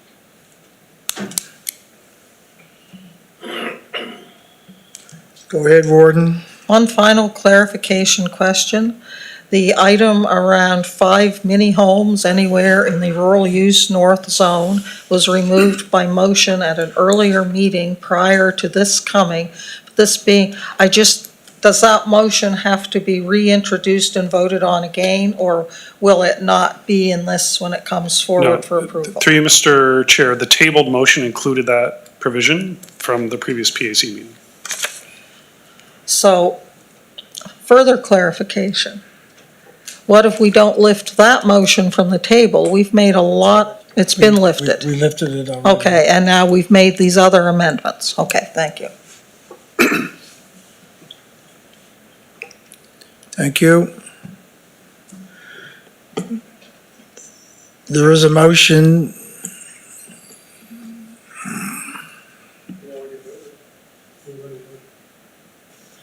Councilor Musa, you've. Thank you, Mr. Chair. John, so now by striking that minimum lot in a serviced area is not going to affect the minimum lot in a rural area, or we need the motion for that? Through you, Mr. Chair, no, there is, I can't remember what number it is, but there is another action item to look at the rural. Oh, okay, thank you. Yeah. Is that all, Councilor? There's a recommended motion on the municipal housing strategy final report. Is anybody ready to move that?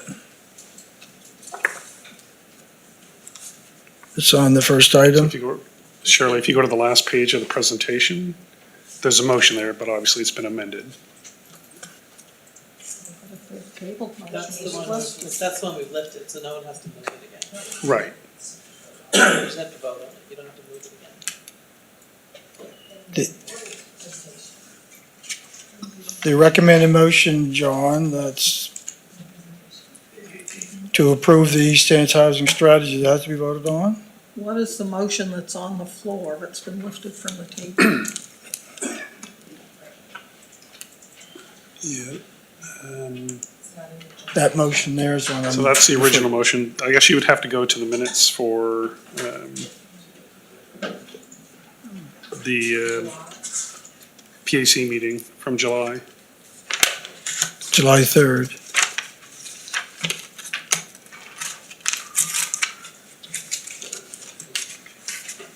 Yeah, I see, just a minute. There it is there.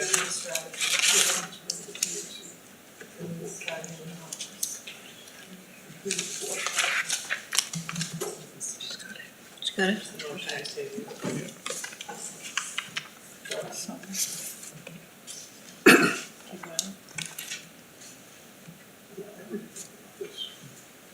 $88. No, it's, 86. And then 88 tables 86. Oh, yes. 86 is right above it. Keep going down. There's a, for further clarification, that one.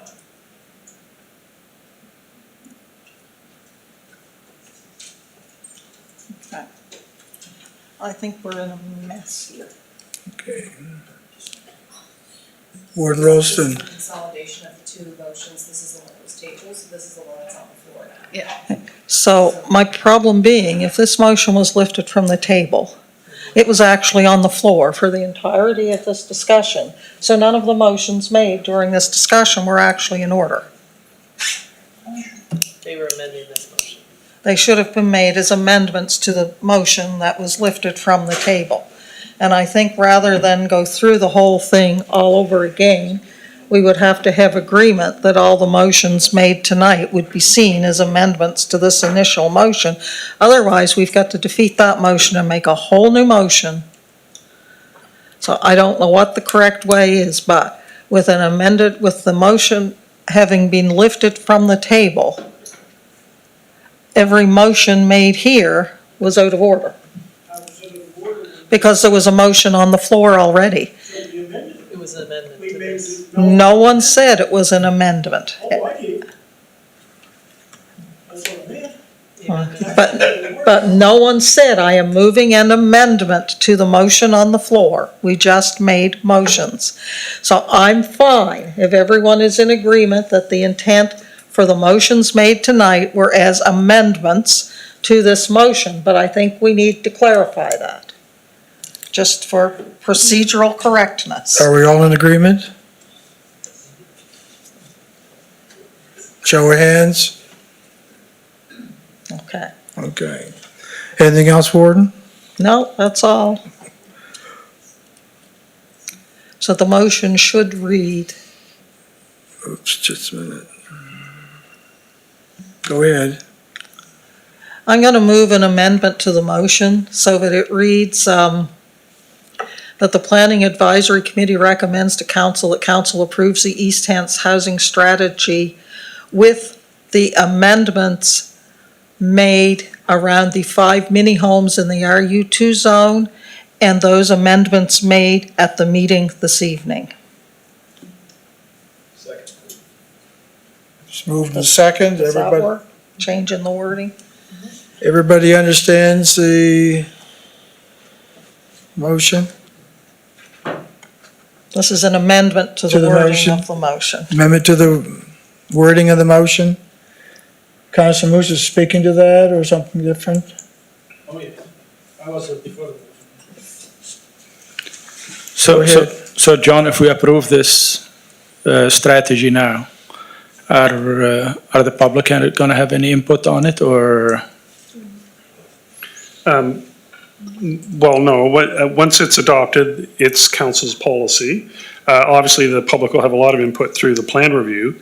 And I think the philosophy here was that the representation you had from stakeholders and the public member at large on that committee was your public input to the process. Yeah, but when you come, okay, we adopt this one, then when we do the plan review, they'll have something to say there, or? They, in terms of the public, yes. Yeah, Yes. okay.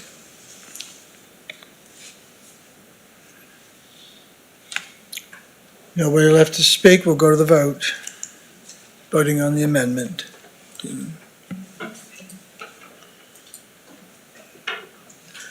And the motion is passed unanimously with the amendment. Now to the amended motion. Now to the amended motion, nobody wishing to speak, we'll go to the vote. It's awkward, I know.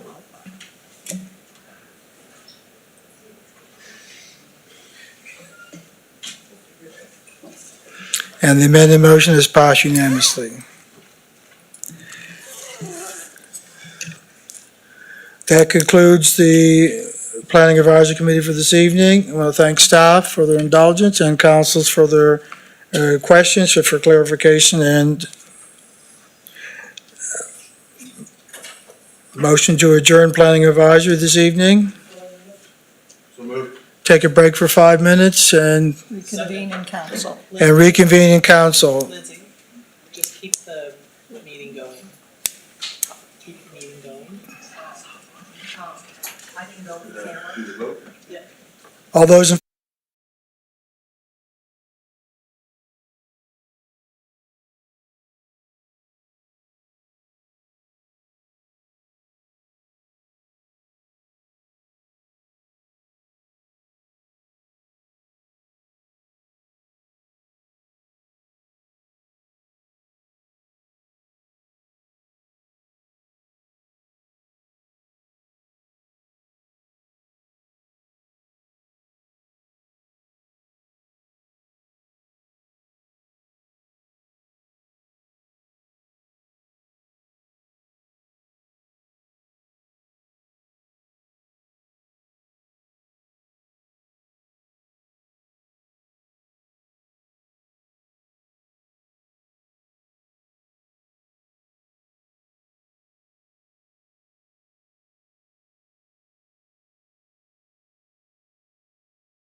We'll wait until we're back online and These computers slow, so I'm gonna tie it with that from mine too.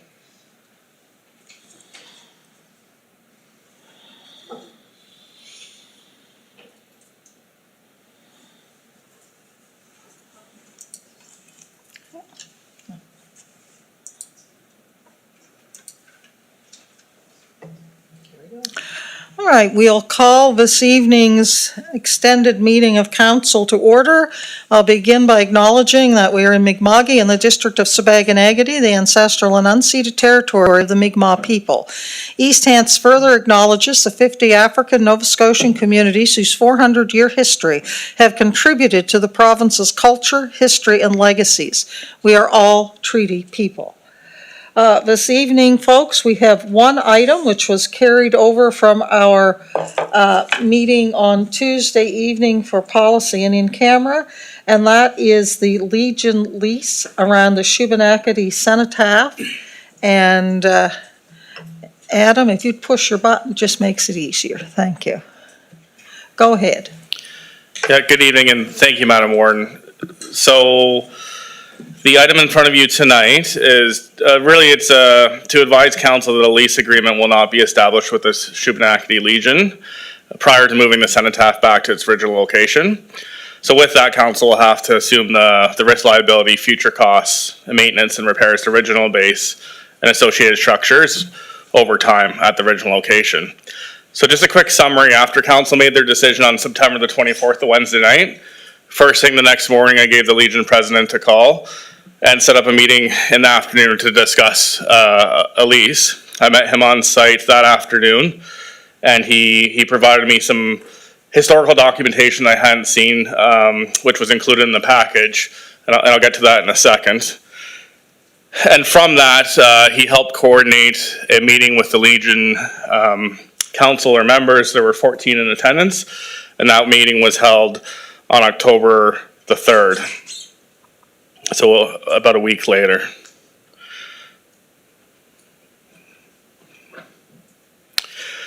So the historical piece, it's in your background in your report. I think council is aware of the history there, but I did include kind of the history of the letters that we received. And I guess the importance of those letters, just for council's awareness, it did show kind of the original establishment lease with CNR at the time, and the Kirkpatricks and the other two representatives of the area, where really that's the local community had established that. In the 60s, CNR had wrote the Shubenacadie Legion and requested a lease with them because the previous owners were no longer there. So we weren't able to get a copy of the lease. The Legion did try to get a copy from CN in the summertime. It's referenced in the deed that we have. I did reach out to CN a week or two ago and haven't heard back from them at the time of this report. So really there's nothing confirming that other than the paper trail with the intent. So just in the document, you will see the summary of the meeting. And so that's the meaning of either what I said or what the Legion said to me on October 3rd. So that's really just a snapshot of the conversation at the moment in time. And so when I went there to meet with the 14 members, I explained that good practice of property management is looking at kind of defining the parameters. And I presented it to them, and I really appreciated that the Legion members let me walk through the full lease. We went through each clause by clause, and the draft was attached to the report. And at the end of it, they did ask some questions around some of the terms, and I was relatively quickly to say, let's talk about them. If there's concerns with the terms, let's talk through them, let's work through them. But I very quickly understood from the conversation that the Legion just wasn't in a position to move forward, at least with the municipality, and that was made clear to me. And it wasn't my position there for that night to really explore back and forth. It was to listen to the Legion and then report back to council. So we talked for almost 2 hours, about an hour and 45 minutes that we had. And there was a large part of the conversation where the Legion members had asked if we would consider removing the base prior to putting it back, having the ceremonies there this year. There was a brief conversation around the stairs and accessibility. And there was really consensus around the room around that approach. That being said, I was very clear that that's council's made a decision. And they've heard from the community, a group of the community, and they've committed to moving it back.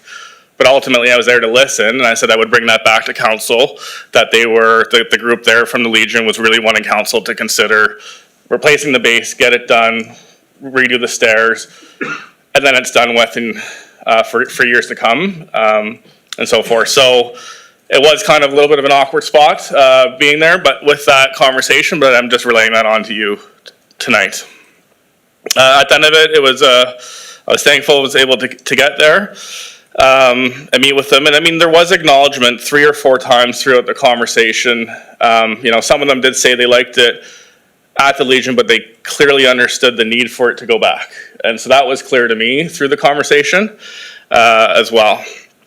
So I did follow up with the president on October the 14th, because in that meeting they had referenced they'd be willing to maintain the grass or do some kind of a service agreement. So I really just wanted to pry a little deeper to understand that. And really, the Legion just doesn't have the financial capacity to look at the longer type agreement. So, if there was minor cleaning that needed to be done, they were willing to kind of take that on with a service agreement or cutting the grass, but that really is the extent. There's a snapshot at the date of the report that you have in front of you. That's perfect, Shirley. Thank you. Where we talk about kind of cure time and repairs. To the base, the middle paragraph says, without knowing the integrity of the base, the contractor cannot guarantee the longevity and consideration should be given to putting the cenotaph on a new concrete base. I will say the contractor has reached out recently to the operations staff who have been working with them to move it back. They have said that they're not providing any warranty on the base, and they've also suggested to have an engineer look at it. And so that's not referenced in this report, because that's just a recent conversation that's been had at the contractor operational level. And I just really to have an engineer come in and do that, let alone time and the cost, you would just likely just replace the base. The numbers are in the report for that. So that's that. Just moving on really around the risk and liability, and I'll point out the liability has been there. It's been there since we acquired the land back in 2000. Even with a lease agreement with the Legion, we still have residual liability. We own the land, so there is liability for the municipality. The purpose of the lease was to have some liability shifted to the Legion. But ultimately, that liability has been with council and with the municipality. It's just kind of we're more aware of it now.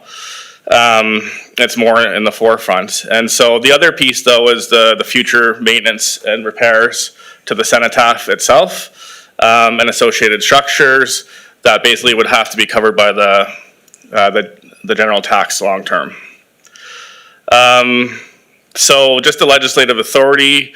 The whole purpose of this report, well, really the conversation with the Legion, with the intent being to enter into a lease for the property, or even we actually talked about subdividing. So council has a clause in their bylaw. We thought, well, maybe the Legion would want to subdivide it, and then they could have it. So even in the draft lease, you would have seen, if you look through it, there was a reference to subdivision of that. We thought maybe council would want to consider subdividing it. But the CAO only has authority under the Municipal Government Act to enter into a lease for 1 year. So that's really why the intent of why this report was initially coming forward, was to get council to approve the lease, a long-term lease. And then we had the conversation, and kind of the thought process had shifted based on the feedback we received. I'm not going to go into the financial considerations. They're in there. This is really copied from I think it was the September 16th report. There's a reference to the estimated base, but really it's today the intent is to, I'm scrolling up on my screen, sorry. I think you're following me, but you're not. Shirley's following. I got to scroll back up to the recommendation, and it's really, this is to inform council and update you that there won't be a lease established. and to identify the risk councils, assuming I've highlighted those. And like I said, some of those risks have always been there. They're just more in the forefront. Council could consider the installation of a new base as an optional motion has been included, but really all we're suggesting here today at the staff level is that council accept ownership of the cenotaph and supporting structures as it moves back from the Shuey parking lot location. So that's what's in front of you today. Thank you, Madam Warden. And there's sorry. Right, sorry, and if council wanted to consider a new base, that's the second piece.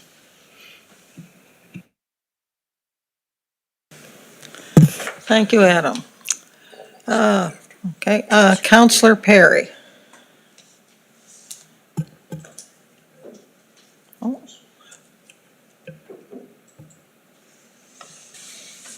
Thank you, Madam Warden. Through you to staff, how many cenotaphs currently in the municipality currently reside on municipal land?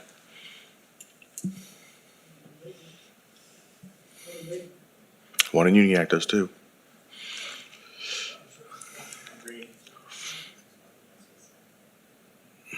Yeah, thank you, Madam Warden. That's a good point, and actually, I committed to highlighting to the Legion to that question to council night, and I was remiss, so thank you for bringing it up because now it can fulfill the obligation. So we've done a very high-level jurisdictional scan. We're aware of monuments, and I will say monuments versus cenotaphs, but there's one in Mount Uniac on municipal land. There's one, monuments in Maitland that we're aware of. Courthouse Hill has some, it's not a cenotaph, but there's a monument. So there's a broader piece, and I guess that was the other piece from the conversation with the Legion, that the municipality should look broadly at all of the land and this to prevent something like this in the future. So that was just another piece of feedback. Thank you. So my question is the municipality going to take responsibility for all those with their maintenance and everything else as well? Because I know some communities have done a lot to raise funds to repair those over the years. And, I'm just wondering if going forward, that's a fundraising effort they don't have to do in their communities anymore to maintain those monuments and cenotaphs and what they use.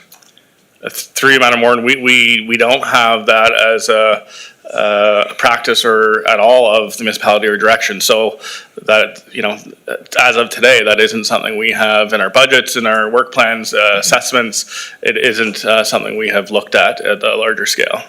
But this sets a precedent to make it have to happen in some way, shape, or form.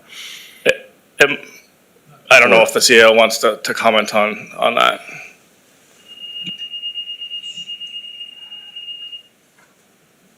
Through you, Madam Warden.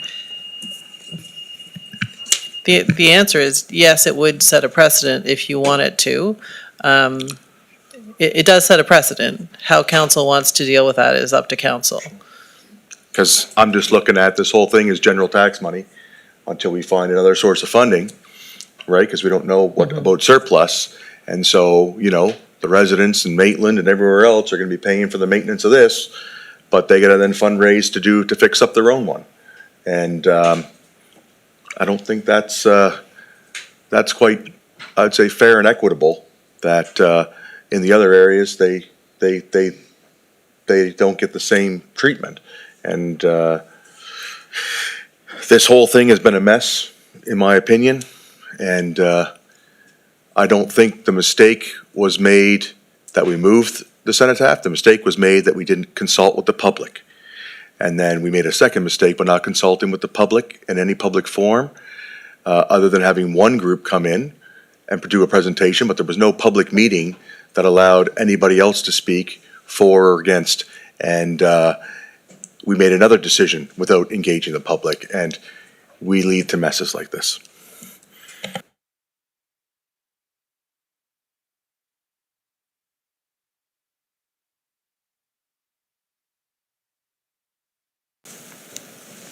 Thank you, Madam Warden.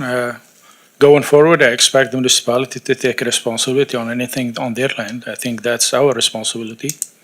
It's our liability, and we cannot leave it like if the people in Mount Uniac or Maitland decide not to not to mow the lawn or not to fix the cenotaph. I think it's our responsibility, it's our land, it's our ownership, so I expect that to be on general tax rate too, so, thank you.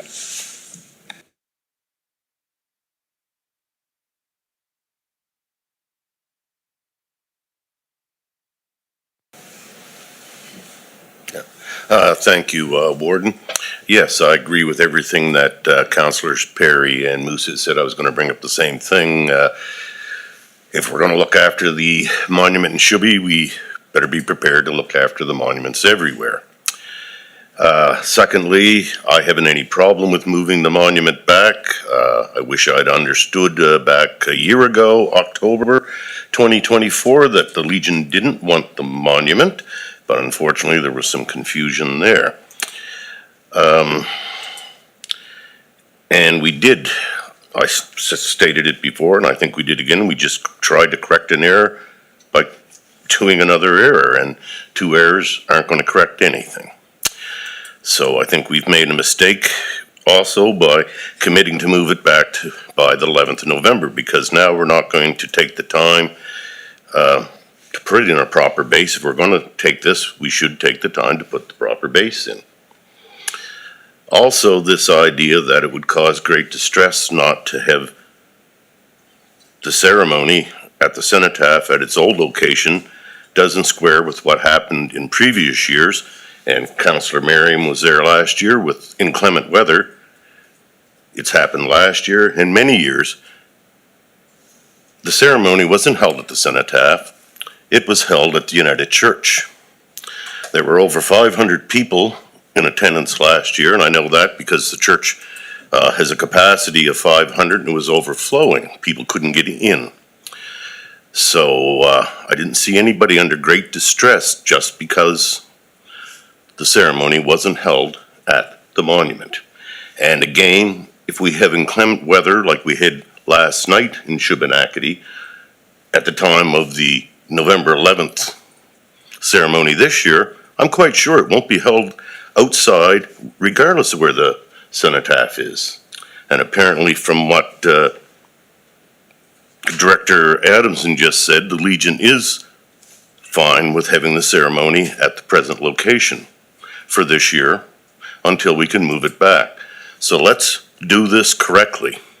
If we're not going to consult with the community to see what they want, and I would like to see us possibly look at a redesign of the parking lot with options of not having to put it at exactly the same spot that it's at.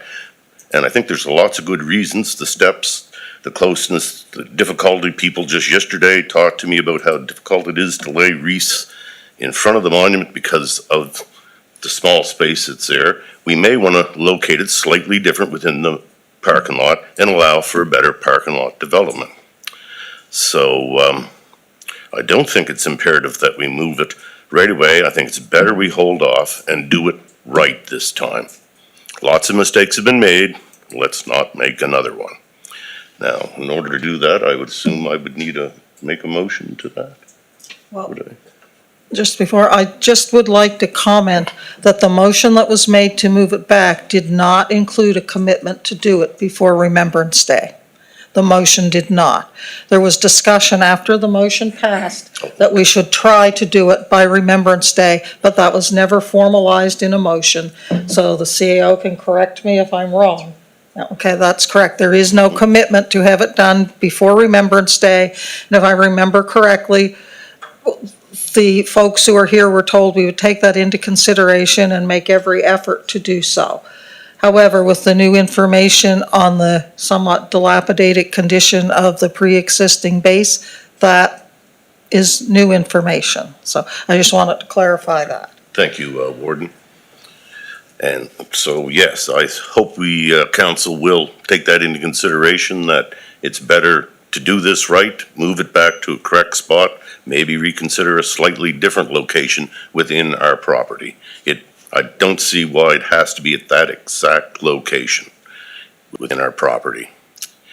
But anyway, the ceremony has been held in different locations many times over the 40-some years that I've attended the ceremony there, probably be 40 or more.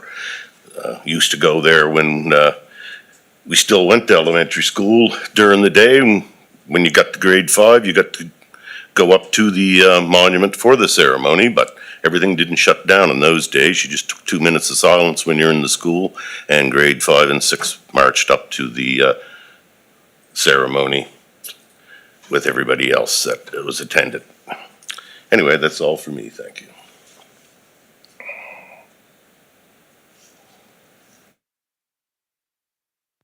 Councillor Rhino. Thank you, Madam Warden. Well, before I came to council chambers tonight, I stopped at the Shubenacadie Cenotaph. And I have pictures here, and to mention $5,000 for repair to the stairs. To me, I can't find a thing wrong with those stairs whatsoever. Those stairs are just as solid as anything.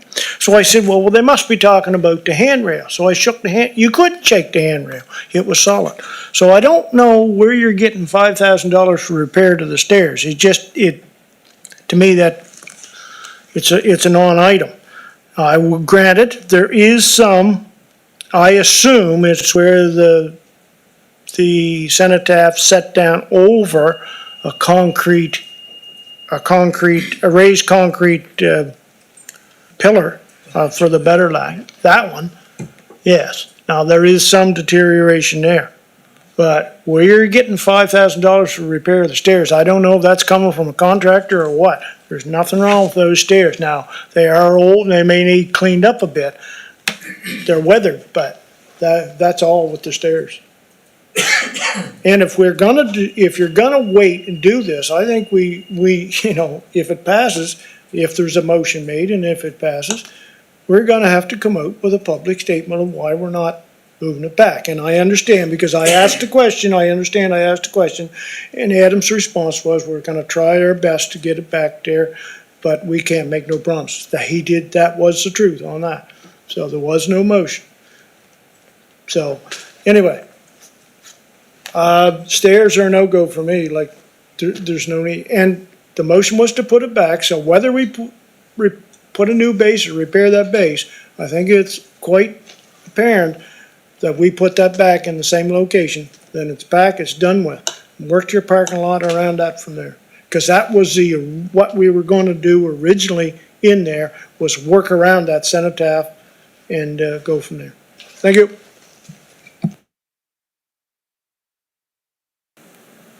Councillor Tingley. Through the chair, just a question, just to make sure I understand the motion that we have already passed. Was it to put it back at the exact site?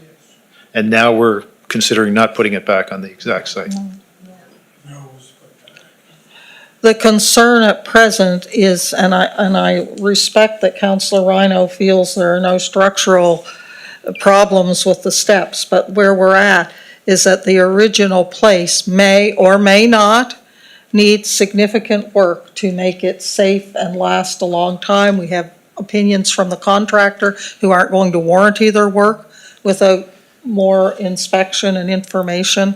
I hear what Councillor Rhino's saying, but I think, I don't know, I'm not an engineer. I don't know. So the discussion tonight is simply to let council know that the Legion has refused to accept responsibility for the monument, for the cenotaph, once it's moved back. They are not interested in a lease or a subdivision of the land, so that the municipality will remain responsible for and liable for that cenotaph in perpetuity. Just wanted to make sure that council understood that. Also, the discussion is centering around the ability to have it back there before November 11th. I understand all this, but I thought I heard Deputy Warden say we'd look at possibly putting it somewhere on The that Deputy site. Warden said that would be his preference, but he did not make a motion to that effect Okay, this time. okay, that's all the questions I have. Councillor Garden Cole. Thank you, Madam Warden. Through you to staff. So I just want to, and excuse me if you've already said this, Adam, but I just want to get this in a nutshell. So they're looking at so we'd be looking at accepting responsibility of the cenotaph and supposedly the others that are on our property, but that the approval of a new base at the additional cost of $7,000. So if we were to approve that, what would be the next course of action? The contractor who you've been in negotiations with would then provide a new base? Yeah, through you, Madam Warden. So, correct, have council allocated the money, then we would coordinate the work. It isn't happening by November the 11th. Pardon me? Putting in a new base isn't happening from November 11th, because you have to rip it out and form it, and then pour it, and then cure time and so forth. Okay. So, but I guess really what the contractor was pointing out is there's no warranty or anything to do with the work if you move it back as is, right? So. I see, okay. Yeah, and So there is the option to clean it off there and move it back on the existing base with some work? Yes, correct, absolutely. That's correct. Okay, but either way, we have to give some direction, right? On Yeah, so, either way. So through you, Madam Warden, we provided two recommended motions. Well, sorry, one motion that's recommended, just to acknowledge the ownership and the supporting structures, which is basically your long-term commitment there. And the second one is really a conversation of council. You've seen the photos, you've heard the conversation tonight. You know, the Legion had really, like I said, the conversation with the Legion for quite a while was around their desire to have it, the base replaced and the accessibility and the stairs looked at, hosting it at the Legion for this year, but understanding the need to go back. And I will say there was consensus in the room. We did receive a note the next day, which was attached to your package about that. But yes, your decision tonight is really acknowledging the ownership and the long-term costs associated with that. And then you have the information about the base. That's really a council discussion of whether you feel you want to take, I mean, you could put the structure back on a few weeks from now, and then if there's an issue, we're back here asking for money to fix it, so. And as far as stairs or other things, I suppose those would be costs that could be looked at down the road. Okay, thank you. They're actually, yeah, so through you, Madam Warden, those costs that were outlined in your report were already talked about. If you recall the report the CAO presented, there were 4 or 5 options there. Those are just pulled from that report. So when you gave staff direction to move it back in the same location, in the same specific site, you've already kind of allocated that budget to us. So we don't need budget for stairs or improvements that way. We will just do that as part of the project, right? That funding's already part of when you made your decision, option number 5 or whatever it was in the report to move it back to the specific site. Those were the costs in the report associated with that. The 42,000, you mean? Correct. Now, there may be less in engineering costs. I mean, you know, those were the numbers at the time, but that's the 23,000 and the 4,000, so you're at 27,000 to move it back. Plus, there was a budget there for repairs to the stairs, and I'm not going to get into should they or shouldn't be, but that's what was allocated, was the 5,000 and the 10,000 for the engineering. And we may be able to make, save costs in the engineering with the overall parking lot project. So, but those were the costs that were in the staff report when council selected that option. Okay, but not necessarily all of those things are going to hinder the actual relocation back to the original spot. The repair for the stairs. Correct, yeah, the stairs would be a next year thing. Redesign of the parking lot. Correct, yeah, okay. no, those are later items, less priority right now. The hindrance, or for lack of a better word for me, is that the contractor will not warranty. If that cenotaph is replaced very quickly and we have a hurricane and it falls over, there's no warranty. That's there. I think we need to be aware of that. And also that as we accept with this, and I accept council's decision that it's going to be moved back, but if it's determined and I'm sure it will be determined at some point, maybe not today or tomorrow, but when it's determined that it needs a new base, there will be additional cost because it won't be being done in conjunction with another project that's already being done. So it's just, how important is it to have it moved there immediately versus doing the best possible job that we can do prior to moving it back? That's the decision point for me anyway, so. Yeah. Anyway. And through you, Madam Moore, just to that, the $7,000 cost that's listed, that's right. If we need to come back to council 2 years from now, or 5 years, whatever, the cost is gonna be substantially more than $7,000 because you're gonna have to hire someone to move it off, to rip out, like it's now there's an efficiency if you were to choose that.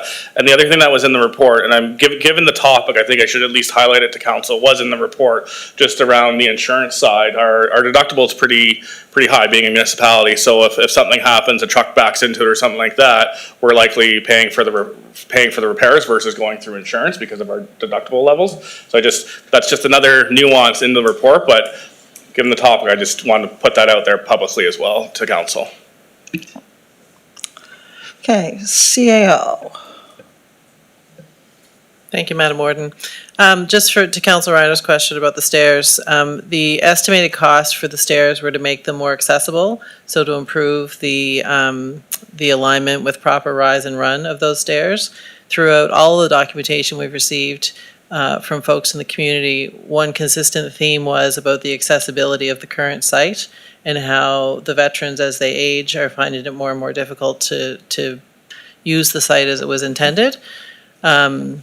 So that would be the intention, to fix the stairs. We've also been discussing if the cenotaph is going to be in the middle of the parking lot, there may be some way that we can actually take out the stairs and have more of a pathway to it than a set of stairs when we do the parking lot construction. So those things are all things that we wouldn't decide this year, but as we talked through how we incorporate that into the parking lot, we would think of those things. So it may not be a set of stairs, it may be a path, or it may be some other way to make it more accessible, because accessibility is really important for a structure like The that. cenotaph will be back in the same location, no matter what we decide with the stairs. Right, but the stairs if the stairs are staying, they need to be fixed. They need to be better accessible stairs.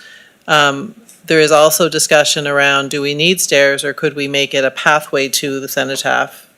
Some way, like a more accessible pathway. So these are all things that if you are going to accept ownership of it and not have a lease on that land, these are things that you as a municipality need to think about, because you have things like accessibility plans and strategies and whatnot. So it kind of changes the water on the beans for how we think that you should put this back together. And again, that the new base, so the total project with the new base would be, it would go from that 42,000 up to 49,000.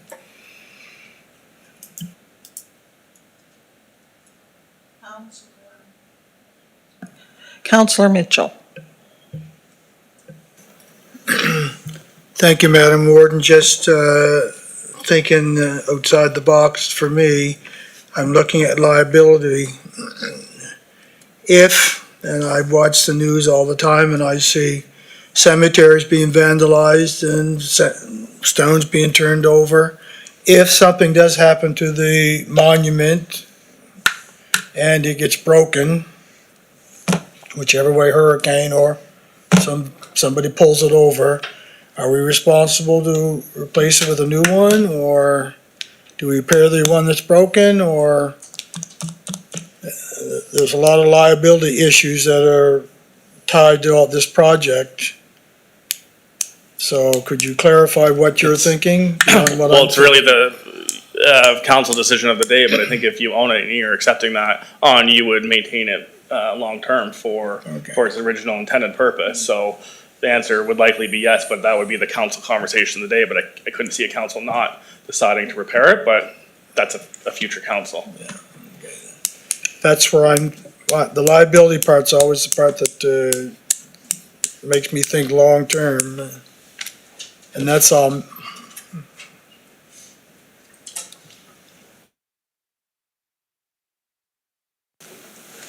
Thank you, Madam Warden.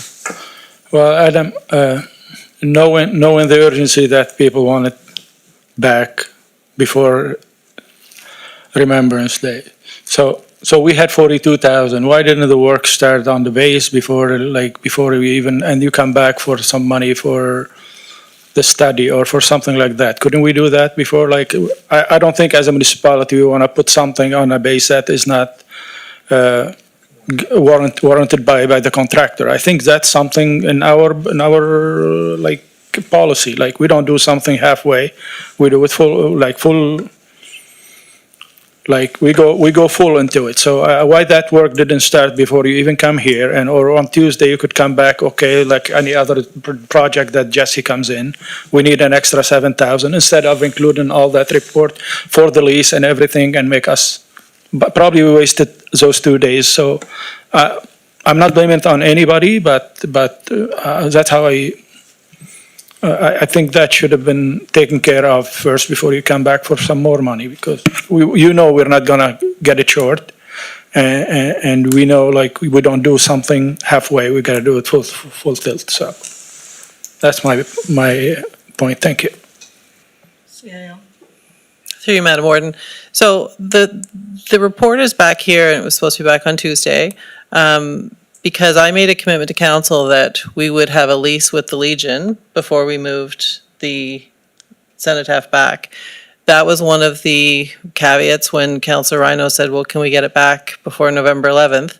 That was one of the things that I committed to do. So given the political nature of this discussion, I wasn't in a position to start doing budget over expenditures on this project.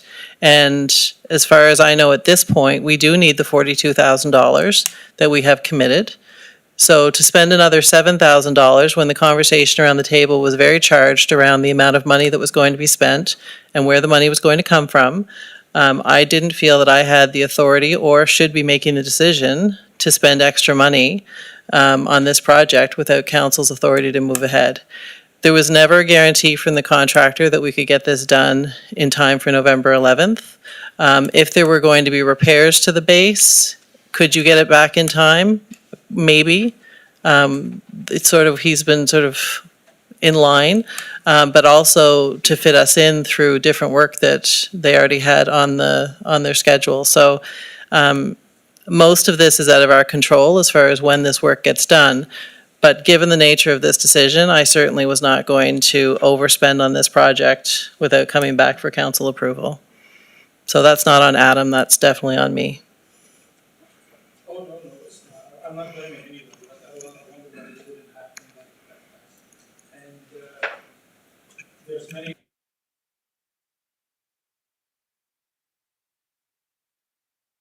Is the redesign.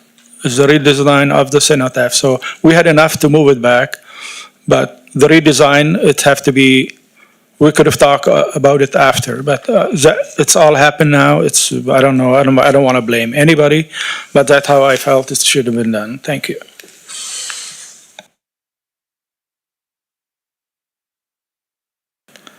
Councillor Hipp.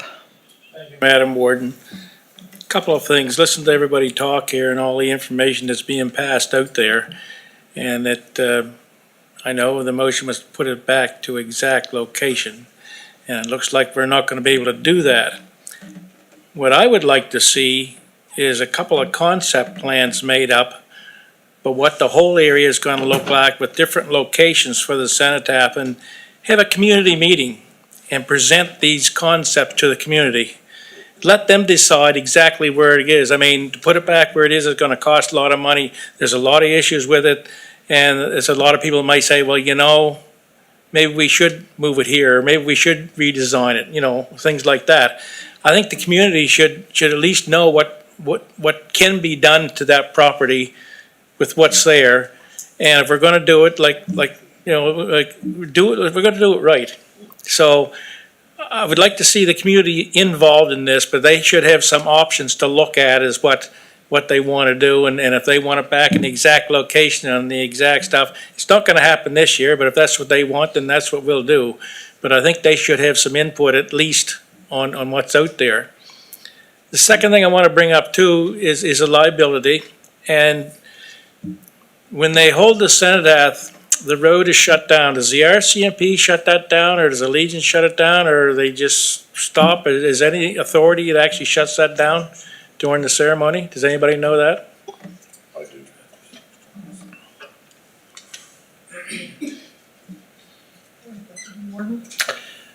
Thank you, Warden. Yes, it's usually the fire department, well, it's always the fire department blocks it off. Sometimes the RCMP are there, if they can be there, but they quite often can't be. And, you know, they block it off up at the intersection there, the obvious intersection, if you're aware of it, and people come up from the 102 and want to turn left and can't, and it's a bit of a problem, and the fire department, some members have said they don't like doing it, but regardless, that's how it happens. Yeah. Yeah. And I assume that's the way it was. I do know that a property owner does something on their property that causes an accident on a provincial highway, regardless of what it is, whether it's plowing snow or a parade or whatever it is, they are responsible for that, for causing that accident. And we take on that liability for that, and we see it all over the world now, and it seems to be getting more and more as people like to drive right through crowds, you know. Is it gonna happen at Shubenacadie? Probably not, but the option is there. So, you know, I think we gotta look at that option also is what the liability would be for us. And I'm not saying we stop it or anything like that, but we certainly have to be aware of what could happen there. I know we had one of the parades in Enfield and Elmsdale, and somebody pulled out and they run into 2 or 3 people there. You know, it was unforeseen, and it was just one of those things that you really couldn't control, but it does happen. So anyway, those are my thoughts. Thank you.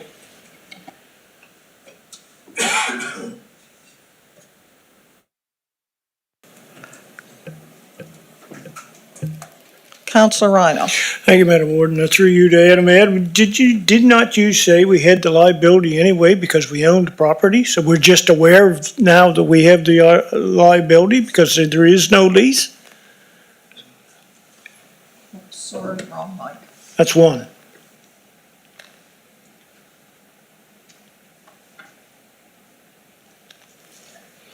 Through you, Madam Warden, yes, so the liability would have been there, the general liability would have been there since we had the property. The intent of the lease was to put a little bit of liability with the Legion, but one of the clauses was for them to get insurance on it. But we would still have liability there as well. But the bigger piece to the kind of the liability and the risk isn't necessarily the general liability, it's the liability around the long-term maintenance, repairs, and associated structures, the whole. So basically, we've had the liability if anybody gets hurt. We've had all this stuff before. It's just now that we're gonna be responsible for any damages. And really, I don't have a problem with that, you know. If it's on our land, if it gets hurt, I'd rather spend the money to put that back to honor our fallen comrades in front of the people that fought for our freedoms. That's no problem. That's, to me, that's my own opinion, and I'm not speaking for anybody else, but I have no problem. If that gets blowed down, we put it back. I don't have a problem with that. And if anybody thinks that the municipality is not gonna get named in a liability suit by anyone, I think he's got their head in the sand anyway, because people, when they go out to gain financial, by suing, they're gonna name multiple people and multiple entities, and we're always gonna be one of them. You can bet your dollars to donuts on that. Now, what Councillor Hebb has suggested out there was one of the options, and we didn't vote for that option. We voted for the option to put it back in its original location. Now, you may have me to repair that base and put it back on a good solid base that the contractor will honor. You may have me there, but to move it, that was another option which we didn't choose, and it was clearly stated. The people went away and they understand that that's gonna be put back in the exact location, the monument. Now, what we do with the stairs down the road, that's to be seen, but the monument is to be back in the same location. Like I said, might have me on a little bit of repair and holding off for this year, but that was the motion. put it back in the same location. It's the same thing if anything, and it's with liability, the one in Maitland is owned, the property is owned by the municipality. If anything happened or somebody get hurt or any car run into it and stuff, you know, we're on the municipality's gonna be named in some form, some way, so. We're just, to me, the risk has always been there because we own the property and it'll always remain. Thank you. Thank you. Councillor Garden Cole. Thank you, Madam Warden. The $10,000 associated with the redesign of the parking lot, we did have a design of this parking lot through you to staff prior to moving the cenotaph, is that correct? Yes. Who's taking this?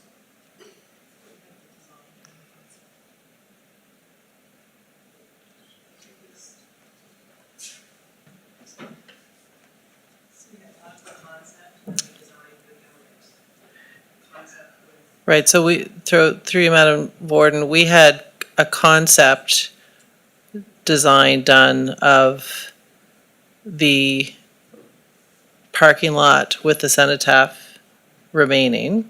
That was the first one. Then we did go to design for the concept after council agreed to move it to the Legion. So we have a design of the whole thing without the cenotaph. We have to redesign it to put the cenotaph back in So what we have is a concept design. with the cenotaph where it is. So you saw a picture of it, but that wasn't actually like sort of flows and all the engineering see. required. Well, And again, how much of that we need to actually redesign is still unknown. So we may be able to do some field design along with some engineering design and make that cheaper, but we'll have to work through that between now and next spring. I see. Well, honestly, we tossed around a lot of options, but the motion that was made was to put the cenotaph back where it was, and it was the will of council that that happened. Whether some councillors aren't happy with that or not, it was the will of council that that happened. And I think it's unfair to the public to keep revisiting it with the option of maybe coming back and going in a different direction than the direction that we told them was going to happen when that vote was passed by council. To go out to the public and then what? Have them go to a poll? Because that would be the only way you'd find out who wanted what. And that does not sound that does not sound like a good option in my mind. We made the motion to put it back in the same place, and I don't think we should be considering anything else at this point, other than what that's gonna look like, whether there's gonna be a base or not a base, and those details. Thank you.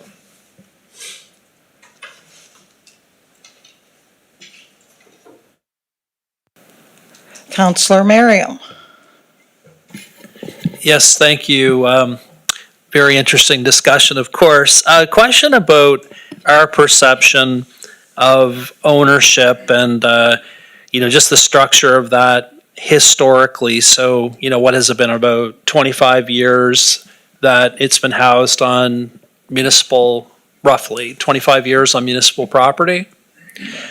And, is it fair to say that our perception over that period of time has been that we've been acting in a landlord, so the municipality has been acting as a landlord and the other party would be acting as a tenant? Was that our perception during that period?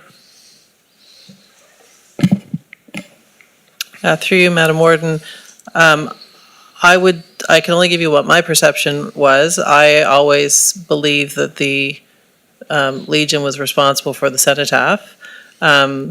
Back in 2000, when that land was transferred to the municipality, we had a very different attention to detail around land transactions and assigning leases and whatnot. It was sort of, here's the deed, thank you very much, and right or wrong, whether that was, certainly wasn't the way it should have been done, but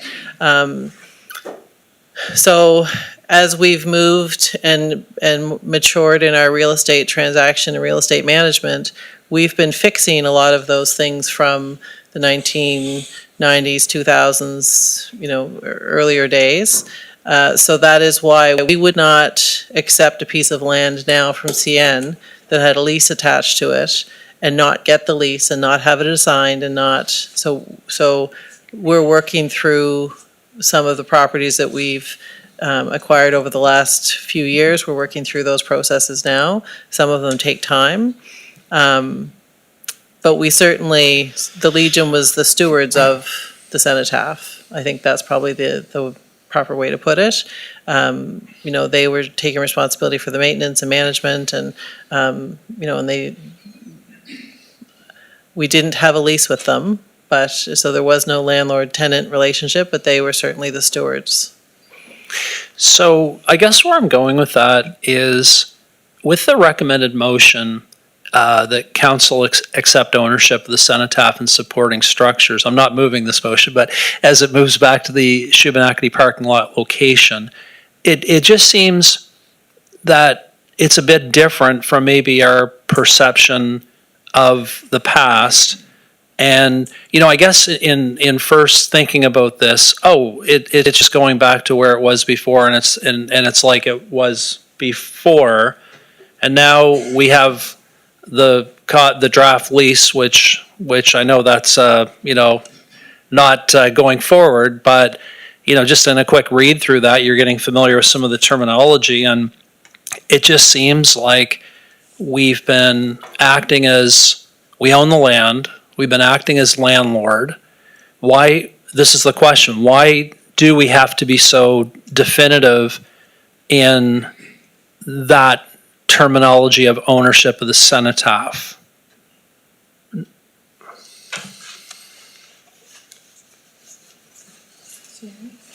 So through you, Madam Warden, so motions of council solidify the decisions of council.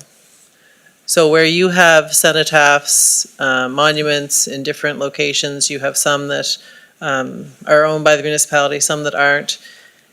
A motion like this would document the decision of council to accept ownership of the cenotaph. So when 10 years down the road, if something happens and none of us are here and we say, well, doesn't the Legion take responsibility for that?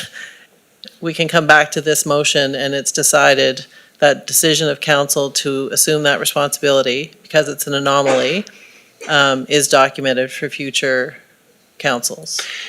So I'm just thinking out loud. I'm wondering if there's a benefit to not being so definitive. I mean, so we're adding a new element here to the story where in the past we weren't, this motion wasn't introduced, that particular wording wasn't introduced 5 or 10 years ago. So, it's new. Is it possible it's moved back, but we're just not as definitive about that? If our perception is, one could argue, we're acting more as a landlord, what are the benefits? Could we have sort of a quick cost benefit analysis of we're definitive, we own it, we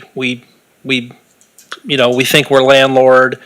I'm assuming there's pros and cons for different positions on that. So the reason it's here is because the Legion has been clear when they met with Adam that they do not want to take responsibility or aren't able to take responsibility for ownership of that monument. So somebody has to own it. Someone has to plan for it, repair it. The Legion did say that they would enter into a service agreement to mow the lawn, but that would be the extent of that relationship. So in my mind, we can mow the lawn around it. We're going to be mowing the lawn around the parking lot anyway. It's the longer term, bigger issues that come up that need to be very definitive. It's not fair to the Legion. It's not fair to the municipality to not be very clear as to what is going to be happening moving forward. So when council decided to move that back, they were moving it back with the understanding that the Legion would take responsibility for the monument as they had for years past. That is not the case. So when we move it back, we will have full ownership and responsibility for the monument. That is a different scenario than just moving it back and the Legion taking responsibility for it through a lease or a service agreement or whatever that might look like. Okay, So yep. we're not here to say, don't move it back. We're here to say, you need to recognize and document the decision that you're taking the responsibility of ownership on when you move that back. Okay, thank you.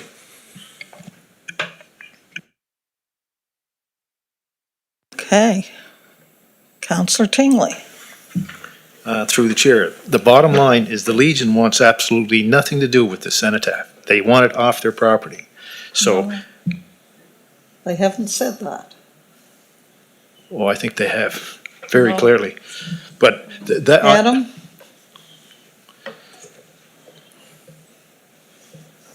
For clarity, through you, Madam Warden, I believe the president wrote council They a definitely letter stating, they were requesting to move it back because of, long-term viability of the Legion and its location and so forth. I don't have the letter pulled up, but I think there was some of that conversation that they were supportive of moving it back for those reasons.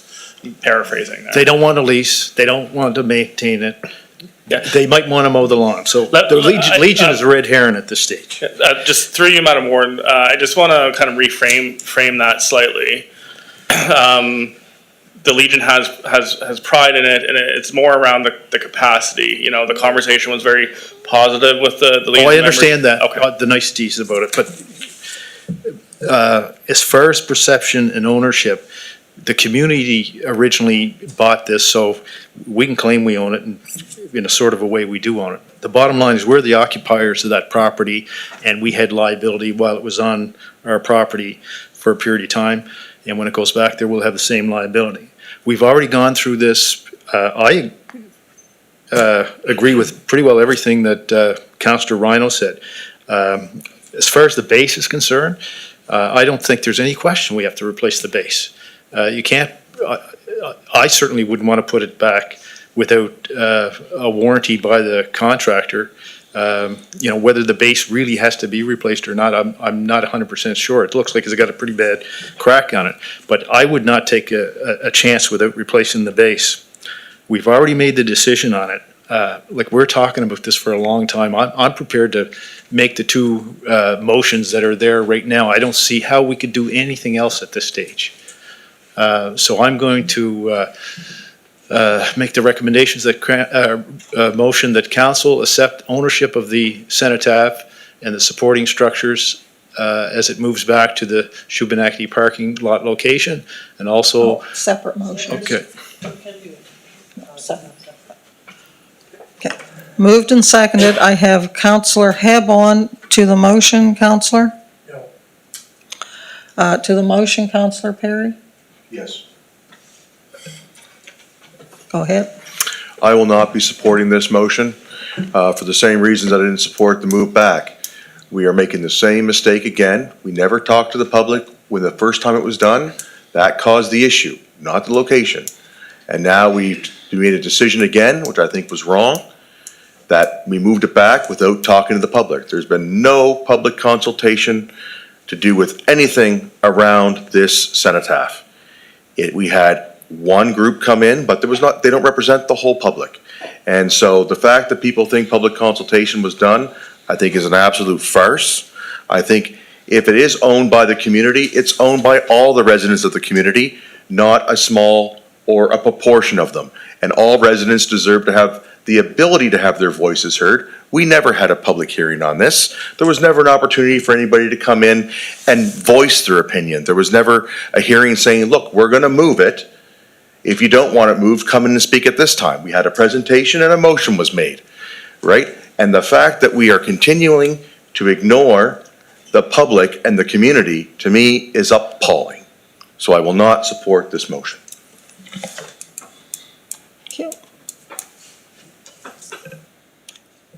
Okay, anyone else to the motion?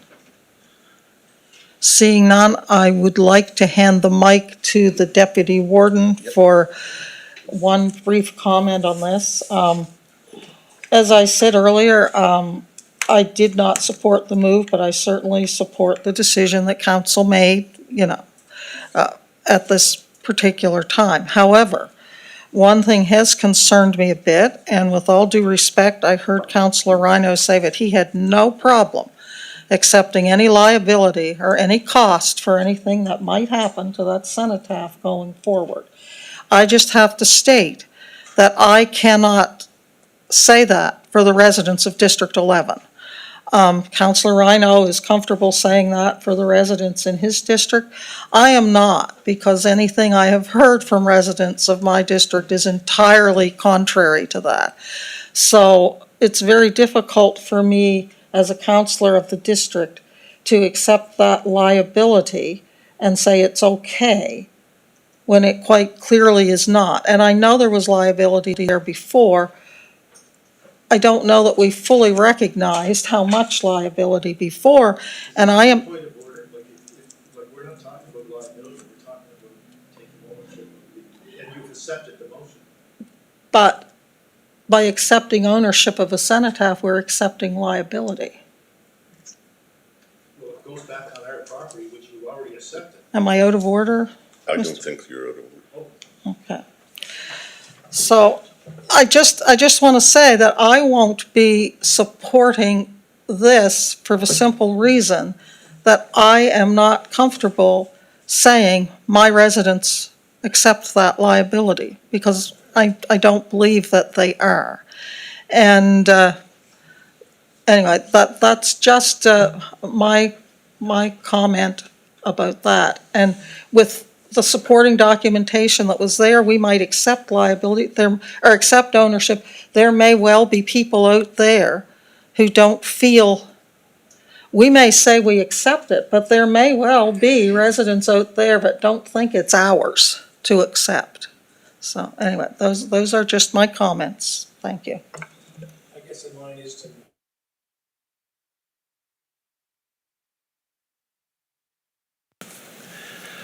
Okay, Councillor. Oops, sorry, Councillor Heba hit the wrong.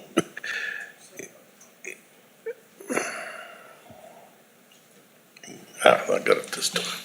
Thank you, Deputy Warden. So if this motion goes through, we accept ownership of the cenotaph at that location. So if it goes back and we don't accept ownership of it, we probably still own it, do we not? It's on our property, is the way I look at it.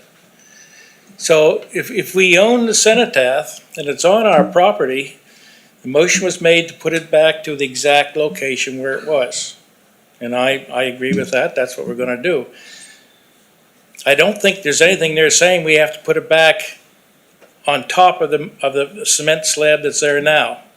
We could probably do away with that and put it on ground level, and we've got a good case to do that because it's accessibility. It's a lot better. We don't have, the cost is gonna go way down, but it's still gonna be in the exact location.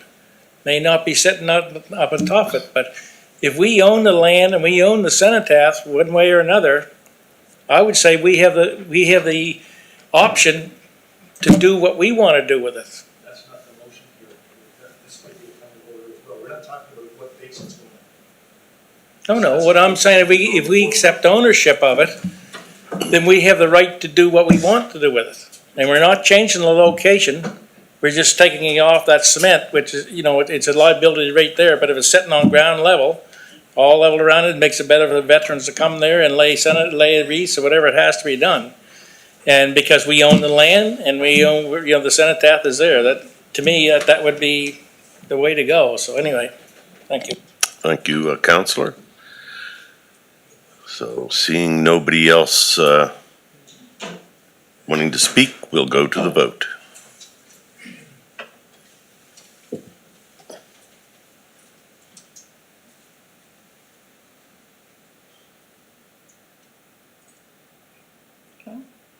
Oh, sorry.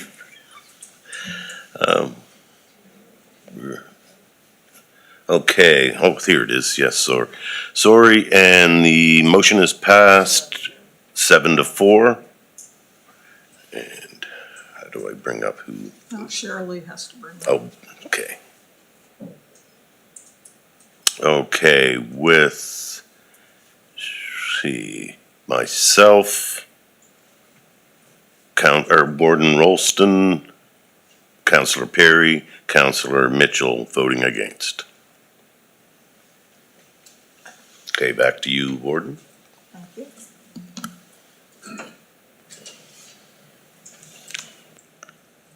Councillor Tingley. Through the chair. In light of Councillor Hebb's comments, I'm not sure whether it's necessary to put it back on a base or not. But if it has to go, it is? Okay. Okay. Okay, if that's the case, based on what I know. What kind of a base, we don't know. Okay, based on that information, I'm going to move this motion as well. Should council choose to install the cenotaph on a new base, that council approve the installation of a new base at the additional cost of up to $7,000. Seconded by Councillor Garden Cole. Councillor Musa. No, after. You have to put your light back on again, Councillor. Okay, any discussion on the motion? Deputy Warden McPhee. I just have to find him here. I hope they soon get this fixed so that the chairperson and myself can request to speak. Thank you, Warden. Yeah, I'd just like to say about the base, we're going to, if we don't replace the base completely, we're going to do some repairs.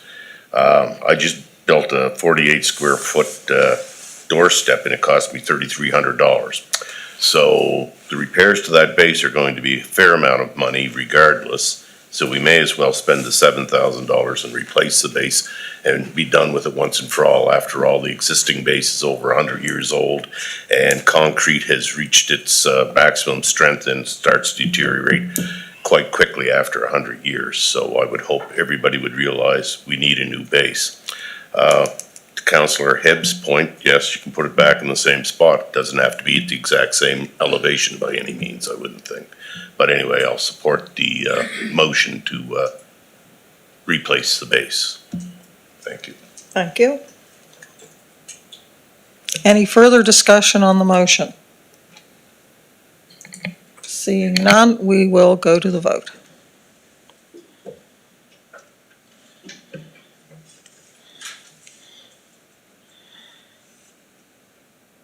And the motion is passed by a vote of 10-1, with Councillor Hebb voting nay.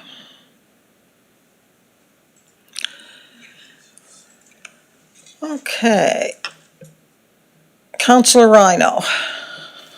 Thank you, Madam Warden. Okay, what sort of public statement will come out tomorrow? I think one should come out, so everybody's aware that and the reasons why it will not be back by November the 11th.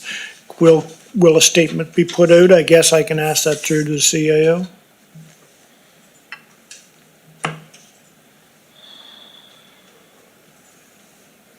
Through you, I have a few people that have emailed me asking for updates, but I wouldn't normally put a statement out to the public around something like this, but if you want a statement put out, we can. Well, We I can do think something should go out to let them know, okay, we're not gonna be able to put it back by November the 11th and be upfront with the people, because you know well that councilors will be inundated probably with phone calls or emails or whatever to find out what's going on. And if we're upfront, we can't move it because we're putting a new base in because of the liability and things. I think people may accept that, but if they don't hear anything, and if they don't read anything, then they're gonna make stuff up. And I think that's bad for the municipality once they start making stuff up. Through you, Madam Warden, I think what I'd like to do is get more information, like because the next question is, well, if not, then when? So, if we can have a day or two to sort of figure out what that answer is, that's probably a better time to make a public statement than it's not gonna be back before the 11th, because the next question is obviously, well, when will it be back? So, I understand what you're saying, and I kind of agree with it, but the longer we leave this, the more stories are gonna start out there, and the more things are gonna explode. So I would just say the sooner the better we get something out there so people understand it's not gonna be back, and these are the reasons why. I think the general sentiment at the meeting that I've had with the Legion was, if you put a new base on it, we understand if it's not back by November 11th, as long as it's back. But that And is the that's- Legion, it's not I not the understand that, public. yeah.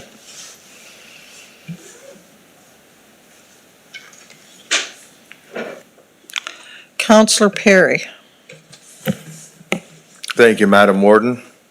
I will abide by the will of council, but from all the responses we've had, and myself being a veteran, I am still disgusted.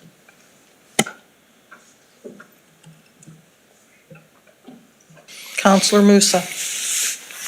Just a question, so about the warden concern about her residents. So do we have, anytime we put playground here or playground there, do we have to explain to our customer that we have liability on it? Isn't that the same? Like, if you put playground in Elmsdale, the whole municipality is gonna be liable for that. So I don't think we have any thing to explain to our resident about this liability or this liability. That's how I feel. Am I wrong or am I right? My comment would be that your residents are far more understanding than mine, if that is the case. I know, but isn't that how we, Their insurance goes first and you're named after. Yeah. So, we have sole liability now where before it was joint. isn't that our liability on anything we own? Like, I mean, everything we own, if we buy a piece of land, we're liable for it. The whole municipality is liable, not just the resident of that district that we bought the land in, right? But the issue being, and I don't want to prolong this, but the issue being there are different types of liability. As Counselor Hebb mentioned, for this particular, there is a parade that goes along the road to reach this on our property, so there's liability there. There are different types of liability. And I just had to make the comment that, in all fairness, my residents do not. You adjourn. Moved and seconded, I declare this meeting adjourned.